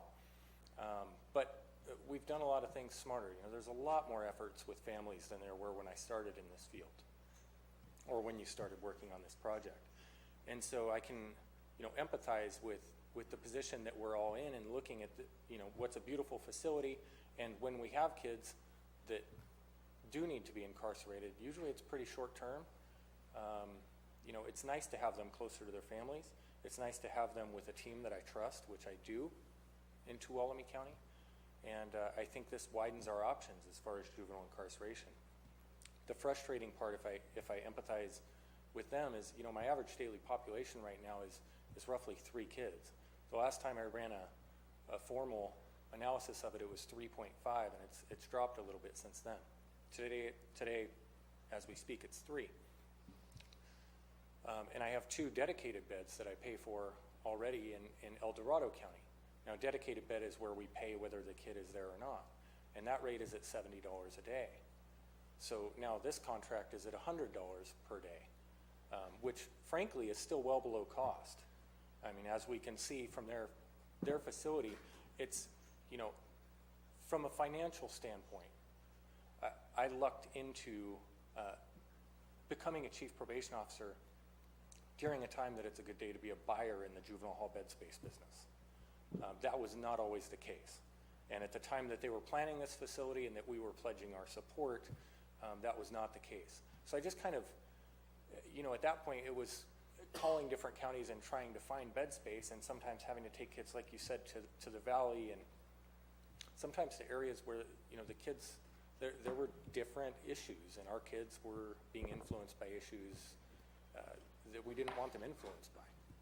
So I just wanted to frame a little bit of the complicated nature of the contract in case, anybody was wondering, or, I know it's a pretty fiscally conservative board, and if you're wondering why I'm bringing a contract before you and saying, it's $100 a day, we have other contracts at 90 and 70, it's close enough. It's the right thing to do. I'd like to widen the options. I'd like to make sure that if I have kids that are on that south side of the county, that, at least for those kids that family is going to visit, that they're much closer than they would be to Placerville. And hopefully that means that we can reunify kids with their families a little bit quicker, and it all works for good. So maybe you guys have just heard enough. I don't know. Let me shut up and respond to any questions you have. I never have a good ending. Thank you, Mr. Lynch. Questions?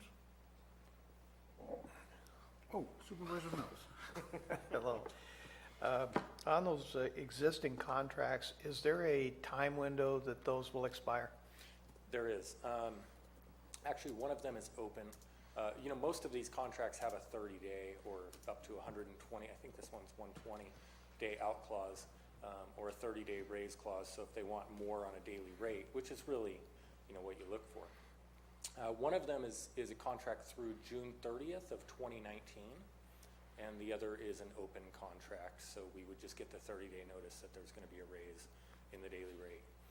I would expect that both of those contracts probably get renegotiated around the same time, around that June 30th of 2019 date. So I think it's a good idea to sign this contract and have more options. I mean, that's just negotiations, and it is a very, to me, it's a fair rate. It probably doesn't feel like a fair rate when you're, trying to get other counties to commit, and you need to make sure that you take care of some of that. And you have worked this through in your existing budget for this year? I did not ask for a rate increase. That is correct. Thank you. That being said, since you don't have our budgets in front of you, my entire juvenile incarceration budget, and that includes our DJJ, CYA commitments, our camp commitments, is about $170,000 a year.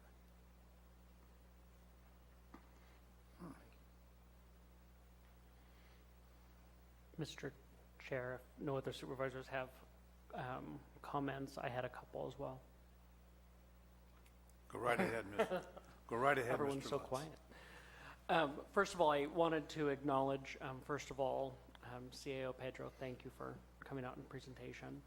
But also, Sam, I really appreciate that Chief Leach has, first of all, been very, very fiscally prudent. I know there was a lot of angst on bringing this contract forward to the board, I'll be honest with you, because of the rate increase. And I had an opportunity to go out, see the facility, had an opportunity to meet with some of the Tuolumne staff and really get an understanding of, first of all, the goals of the facility and ultimately what this regional partnership means for this area.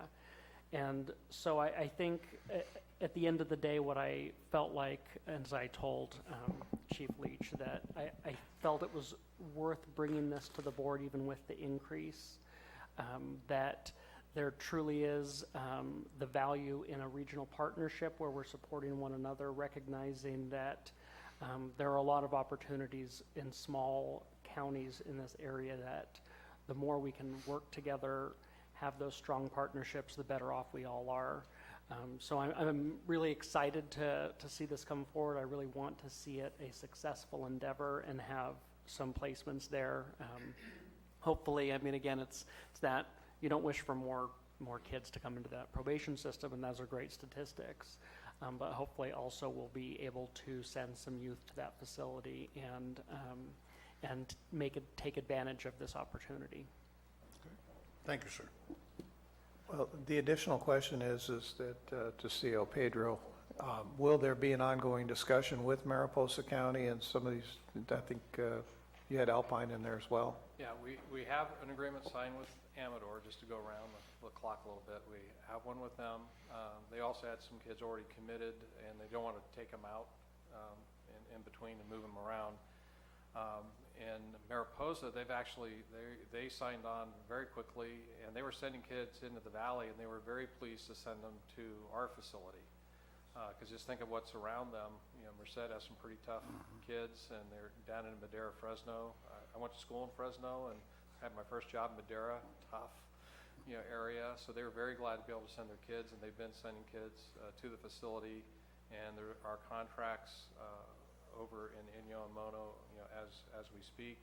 When we started this, by the way, Mono didn't have their own facility. They were sending kids to Inyo that had a small unit themselves, but there's just not enough kids. I guess that's from a good way, to keep that thing full and justify keeping it operating. But now they've closed theirs, so they're interested, when the weather allows, to have them come over and utilize our facility as well. That's the intent. It was meant for those smaller counties that did not have their own facility. Thank you. Further comments? Seeing none, public comment?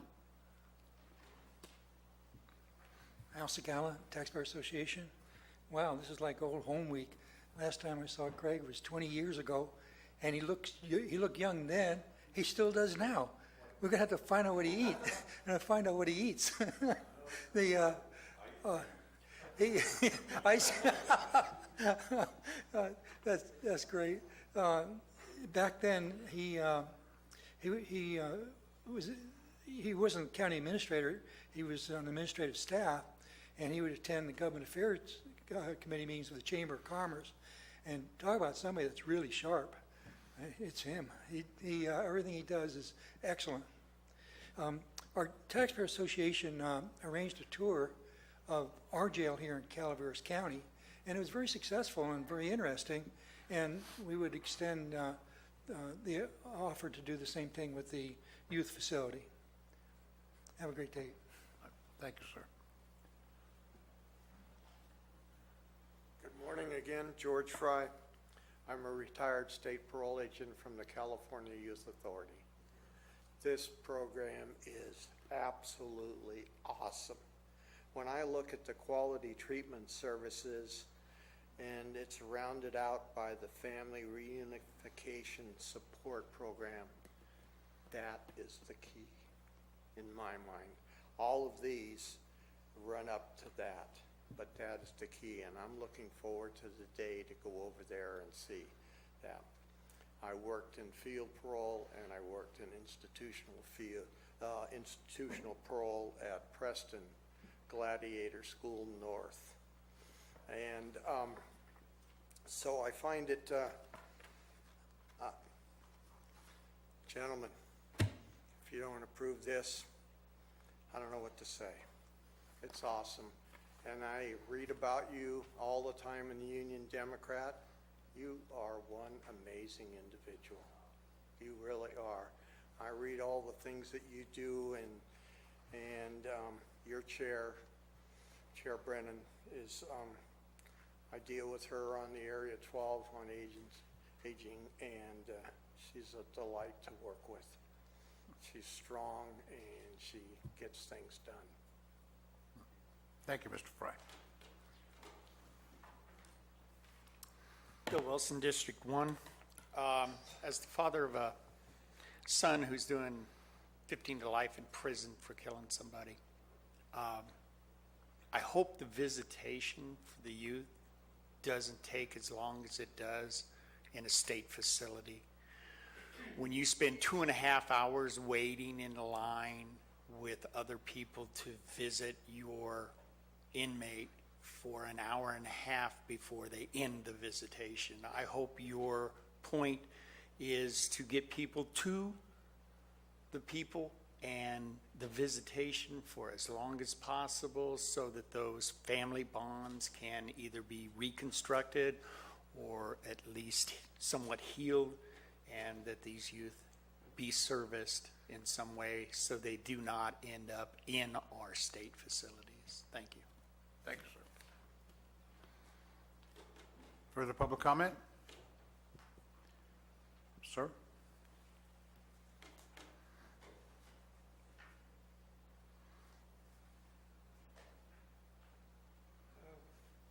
My name's Burton Haviland from Mountain Ranch. I just have a couple of questions. What is the capacity of this facility? And from our historical needs, how likely are we to fill it from our 3 counties? Will there be room for young people from other counties? Yeah. Did you understand the question, sir? Yes. Yeah. As designed, as built, there's one 30-bed unit. It's designed to have an additional 30-bed unit if someday, so just plan for the future, even though you hope, for the reasons we stated, you don't want to have more kids, in it, but it's planned for greater capacity. We've been, again, we're just months into this thing. We're averaging about 10, kids right now, but we're just now getting out into the other counties. So we're not concerned about running out of capacity, and we still have staff capacity for more kids before we'd have to add, staff. So we're sitting pretty good right now. Okay, thank you. Any further public comment? Seeing none, we'll bring it back to the board. Any further deliberation by the board? Any questions, comments? Staff? Seeing none, I entertain a motion. I will move this item, Mr. Chair. Motion by Supervisor Tofinelli, Second. second by Supervisor Mills. No further public comment. I'll call for a vote. All in favor indicate by saying aye. Aye. Opposed indicate by saying no. Hearing none, motion carries 5-0, unanimous. Thank you very much. Thank you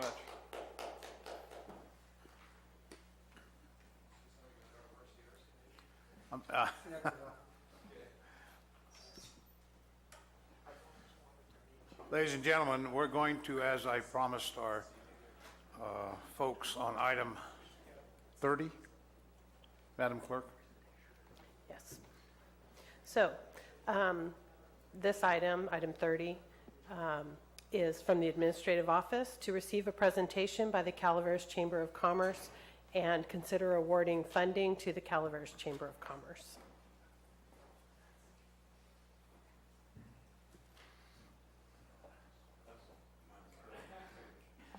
I apologize, when I put this item in, it was actually before budget hearings. So this item is really a information item at this point for the board. Presentation from the chamber to discuss their program, their operations, some of the things they've been doing in the community. It is not a funding request at this point. That was settled through budget hearings. Okay. Thank you.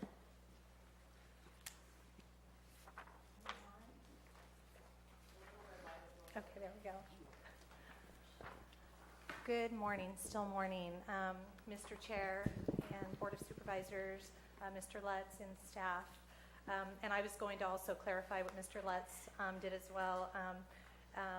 We completely respect the decision at the past board meeting on basically holding over your decision and revisiting our request for funding at mid-year. Sometimes it's hard to make a decision when you've not been given a presentation. And so we really want you to see what the chamber has been active in, what we've been doing. And basically it's a recap of the last 3 years since September of 2014. So on behalf of the Calaveras County Chamber of Commerce, I would like to thank you for providing this opportunity to us to share just a brief description of the work that the chamber has been doing throughout Calaveras County and beyond. The mission of the Calaveras County Chamber of Commerce is to promote and foster a healthy community through business advocacy and sustainability. The chamber currently has, and please be patient with me, this is technology and sometimes I am a little challenged. The chamber we currently have 212 members. We have 9 chamber champions. We are governed by 13 individuals that have been elected, and that is comprised of our executive board, President Nikki Stevens, who is with me here today. We have our past president, Mark Borchin, Vice President Jack Garamendi, Secretary Mark Lester, Treasurer Mark Kinslek, and our at-large directors, Ray Davis. Our full board of directors, we have Maureen DiNicenzo, Steve Salenti, Cheryl Hogue, Bruce Kais, Jolie Peterson, Sherry Roosh, and John Romine. I felt it important to identify our directors. We have some great individuals who are actually, we have several are here today. So if you are with the chamber, I would like for you to raise your hand. Yes, and we appreciate the work that all of our directors do throughout the county. The chamber is currently staffed with 2 full-time positions, myself as a CEO and our amazing administrative assistant, Sarah Cunningham. We have 2 part-time volunteers, and our chamber office is open Monday through Friday from 8 a.m. to 4 p.m. Again, we have 212 wonderful members, 9 chamber champion sponsors. And we feel that some of the benefits that our members receive from being a part of the chamber is credibility, visibility, and I'll just highlight some of these. We offer a quarterly newsletter which we highlight, and one of our members, we provide a member spotlight. We offer a member directory. We have online website presence as well as social media exposure on multiple levels. We offer educational and training opportunities. We want our businesses and our members to be successful. So however we can come in and be that support system to them, it's important for us to be that to them and to identify needs that they may have and how can we be that support to them. We offer complimentary certificate of origin services. I don't know if any of you are aware of what that is. Many of you are. We provide that service. We provide relocation packets in collaboration with other organizations throughout Calaveras County. And we offer multiple networking opportunities for our businesses. Chamber is actively involved in business development and economic development. We are now housed at the Hubbardie Building, which is now the new Calaveras Business Resource Center. We're in the county seat, which makes us accessible to many county services, as well as individuals that come to visit us at the Business Resource Center. We can refer them with close proximity to the services that they're seeking. We have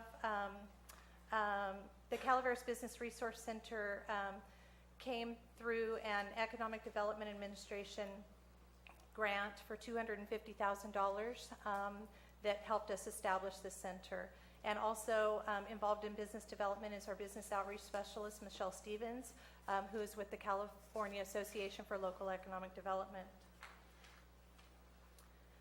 In the Calaveras Business Resource Center, the concept basically came about through a major collaboration of with the Calaveras Leadership 2015, our Economic Development Administration, California Association for Local Economic Development, the Central Sierra Economic Development District, and the county.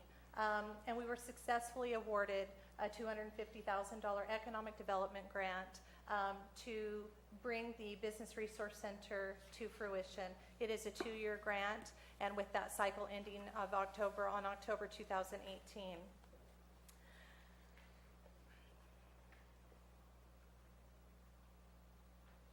So the Calaveras Business Resource Center was created to be a kind of a one-stop shop concept.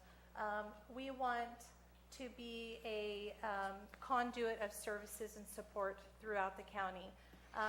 So in this center, we have a drop-in office space that's available. We, in Calaveras County, have a lot of in-home businesses who are unable to maybe meet with clients or prospective business opportunities in the privacy of their own home. So we provide a centrally located office that is equipped with a computer, you name it, it's in that drop-in office. We have a conference room that comfortably seats 10 to 12 individuals. We have a computer lab that we share with Motherlode Job Training.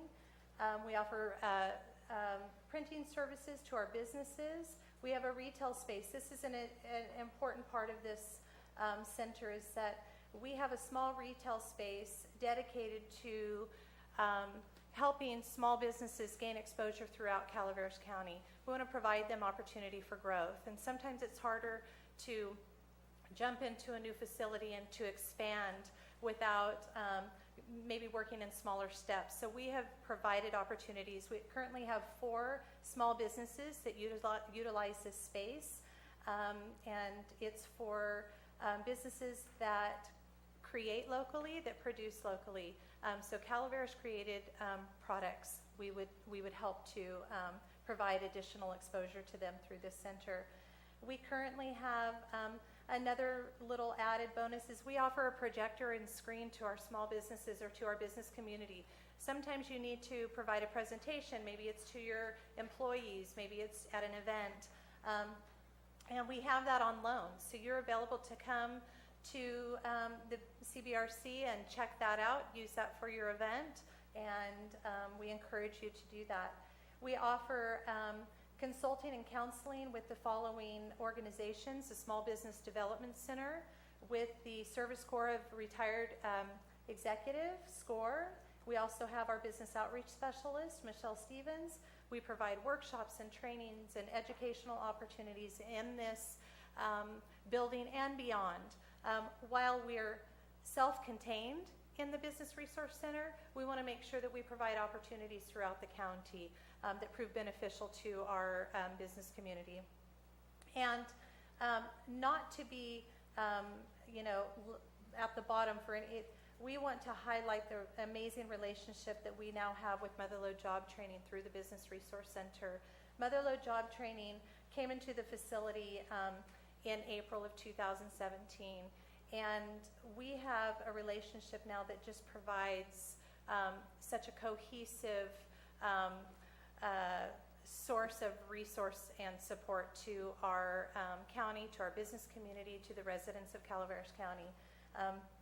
Through the programs that they currently run and offer in collaboration with the Chamber and different organizations that we are actively involved with. One of the great things that I want to highlight are the relationships that the Chamber has actively pursued, and I feel that we have been very successful in fostering these relationships within our county and beyond our county. And these are just a few that I wanted to highlight.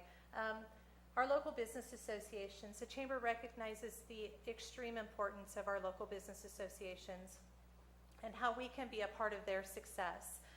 These associations are comprised of volunteers that have come together to represent their communities. And the Chamber is 100% supportive of their actions. They know best the communities in which they live and serve. So the Chamber is very proud of our business associations. Mother Lode Job Training, again, I've highlighted that relationship, and that's just proved to be so valuable to our organization. The Calaveras Visitors Bureau, how we can continue that relationship and representing our tourism industry and how the Chamber can be an added benefit to the Visitors Bureau. Our county administration, our department heads and staff. One of the things that I've done and with our supervisors as well is that I feel it's very important that we have relationships with our county leadership. We need to be supportive in your endeavors as we need you to be supportive of us in our endeavors to make Calaveras County a great place to live, work, play, do business. Our law enforcement, both local and state, and our fire districts. The Calaveras County Fairgrounds, the fairgrounds are a huge, huge economic driver for Calaveras County, and so we have really fostered a great relationship with the CEO, Lori Giannini, and her board, and how can we be a part of their mission and bringing great things through our Calaveras County Fairgrounds. Our healthcare representatives, Mark Twain Medical Center, our healthcare district, again, relationships, nonprofit organizations, our Common Ground Senior Services, Calaveras County Association of Realtors. There's so many to list. We can't list them all. But we're involved, actively involved. With our educational organizations, our County Office of Education, our school districts, engaging those individuals and letting them know that the Chamber is here as well, and how can we be supportive of their endeavors. Through the Butte Fire, the Chamber was actively involved in the evacuation center and with the recovery efforts. And through that, we were able to build very strong relationships with Cal OES, with Cal Ed, EDA, with FEMA, SBA Small Business Administration, SBDC Small Business Development Center, and again, SCORE. I know I'm throwing out a lot of acronyms, but they're all very important organizations. With our state representatives, building relationships on a state level so they can hear the voice of the Chamber and the business community. And I'm extremely proud of the relationships that we have built with our sister counties. Working on events and workshops and whatever we can do to bridge that gap with our counties. So with the Amador County Chamber of Commerce, we're actively involved with them and with the Sonora Chamber of Commerce. So the Chamber is active on several boards, and I've just listed a few that I actively sit on or that we are actively involved in. The Calaveras Mariposa Community Action Agency, Vision 2020 with the Calaveras County Fairgrounds. Accelerate Business in Calaveras, that's an organization, a group that came together of different leaders throughout the county that recognized the need for extensive training or workshops within the business community. Calaveras Community Engagement Committee I sit on with the high school. where we recognize the students and encourage them to become active participants in their community through community service and how they can give back. We really want to encourage kids to give back to their community. And additionally, the Chamber provides 2 annual scholarships to graduating seniors at Calaveras High School and Bret Harte High School. These are just a few of the programs that the Chamber has been involved in, whether we facilitate them or in collaboration with another organization that we help to provide. And there are many. We are excited. The Chamber has, with the blessing of the Calaveras County Fairgrounds, taken over the visitors booth at the Calaveras County Fair. We love that little piece of welcoming individuals into our county. And it's amazing what we can see in 4 days and how you can engage and find out so much information from those that are visiting our county. And a great opportunity there to take the information and come back to the fairgrounds and how can we be a part of making things better for those that are coming and for our locals that support our fair. Leadership Calaveras, many of you here are alumni of the Leadership Calaveras program.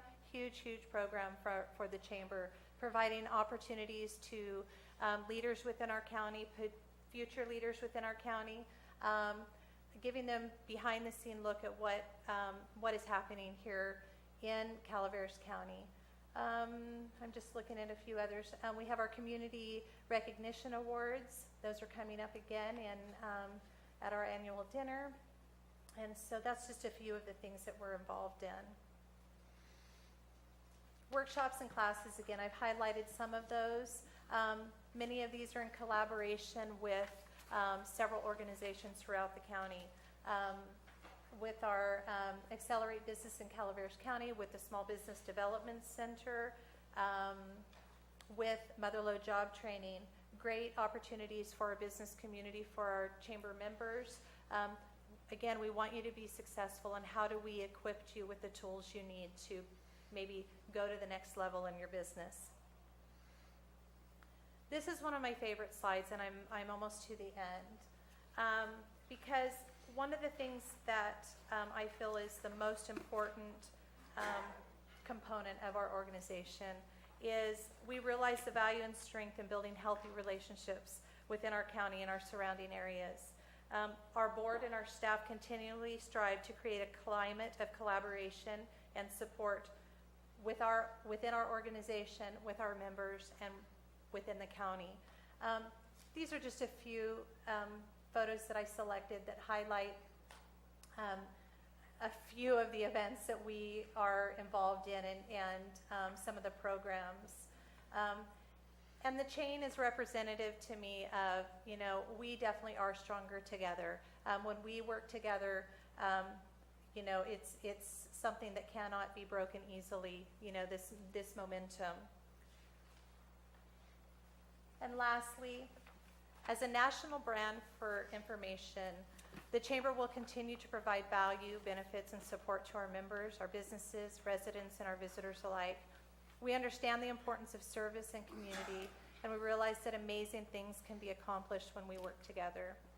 Thank you. So again, thank you again, and I know I talked really fast, I'm nervous, but for the respect of time, I hope I highlighted just a few of the things that we're actively doing. And I don't want to say that this is not this moment. It's not a moment for us to sit here and receive a pat on the back. We know the work we do is important, but it could not be done without the efforts of many. So this is not a me movement with the Chamber. This is a we movement, and we see the value of that and working together. And again, thank you for your time, and we look forward to coming before you again. I see it as a great honor to show you and the residents of Calaveras County what we are doing on their behalf. Thank you. Thank you. Questions? Comments, Ms. Stevens? We'll give you an opportunity. Imagine that, Nikki Stevens, not have a comment. I just want to speak on behalf of our entire board, and and really just repeat in a smaller, obviously, delivery what Stacy shared with all of you today. We are very dedicated to this community. Our board, as you saw on that list, is made up of very talented and committed people that represent really good organizations in Calaveras County and beyond. And I think it speaks volumes when they can actively stay focused on what we're trying to achieve, and then today just to have the value of them in our audience, because some of them live here locally and some of them live here out of the area, but they really care a great deal about the economic vitality of Calaveras County, and so do some of our supporters in the audience today.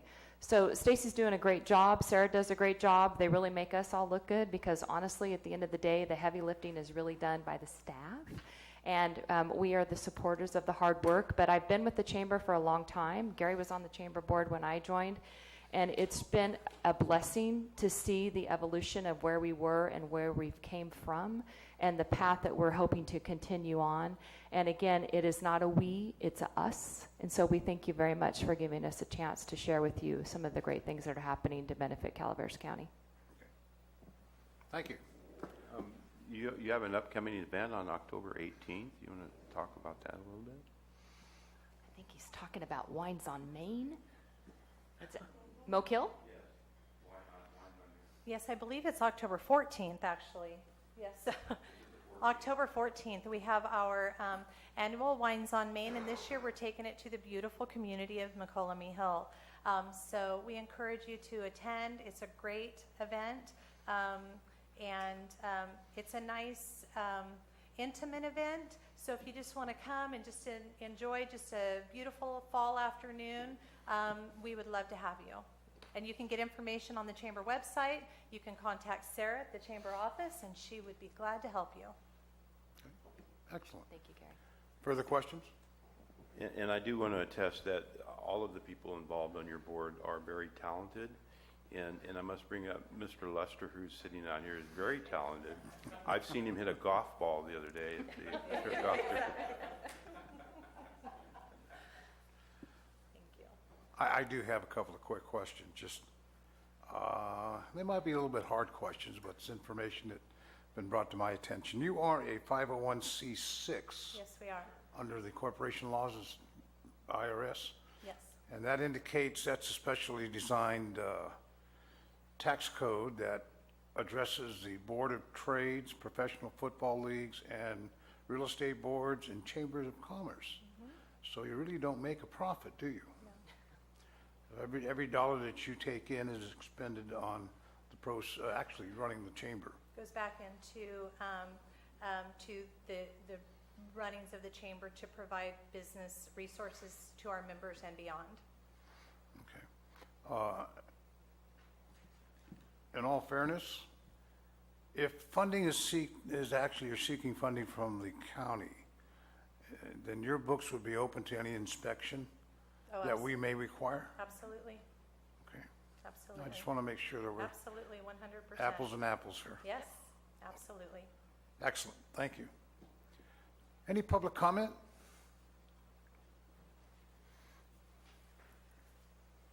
I'm Lori Giannetti, and I'm the CEO of the Calaveras County Fairgrounds, and we're proud to be a platinum sponsor, as the Chamber is also one of our sponsors, and we value that partnership. And in 2014, when Stacy Johnston became the CEO of the Chamber, I was her, I guess, mentor, maybe. And she just had this vision, and you can see what's happened when you have somebody who's real visionary and you have a supportive board around them. You can take a dying organization and make them a thriving organization. And that's exactly what's happened with the Chamber. And we are really proud to be part of that partnership. And it just seems to be developing, and they're doing such great things. And if you haven't attended one of their monthly breakfasts where there's a speaker through one of their partners, we are now engaged with Motherlode Job Training, and the Fairgrounds is going to get some help with storm damage. Frankly, I'm pretty busy. I wouldn't have even known about that program if I hadn't have gone to that breakfast. So just the information and the opportunities for organizations to work together that come through the chamber has been amazing over the last several years. So thank you. Thank you. Further public comments?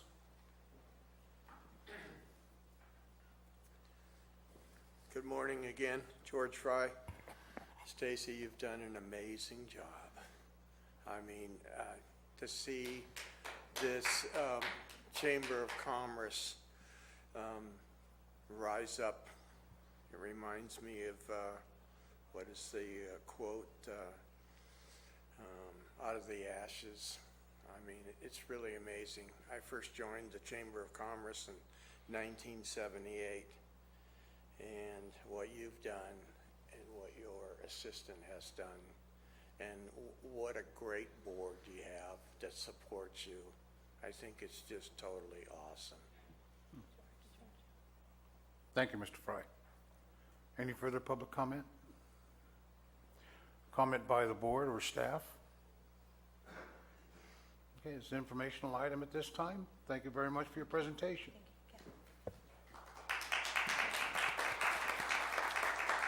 Ladies and gentlemen, Madam Clerk, we're going to be breaking for lunch. And we're going to be break for lunch, take 90 minutes. Let's get back. Well, actually, we'll take a little bit shorter. How about we come back at 1:15? Will that give us enough time? No, I take that back. 1:45? 1:30?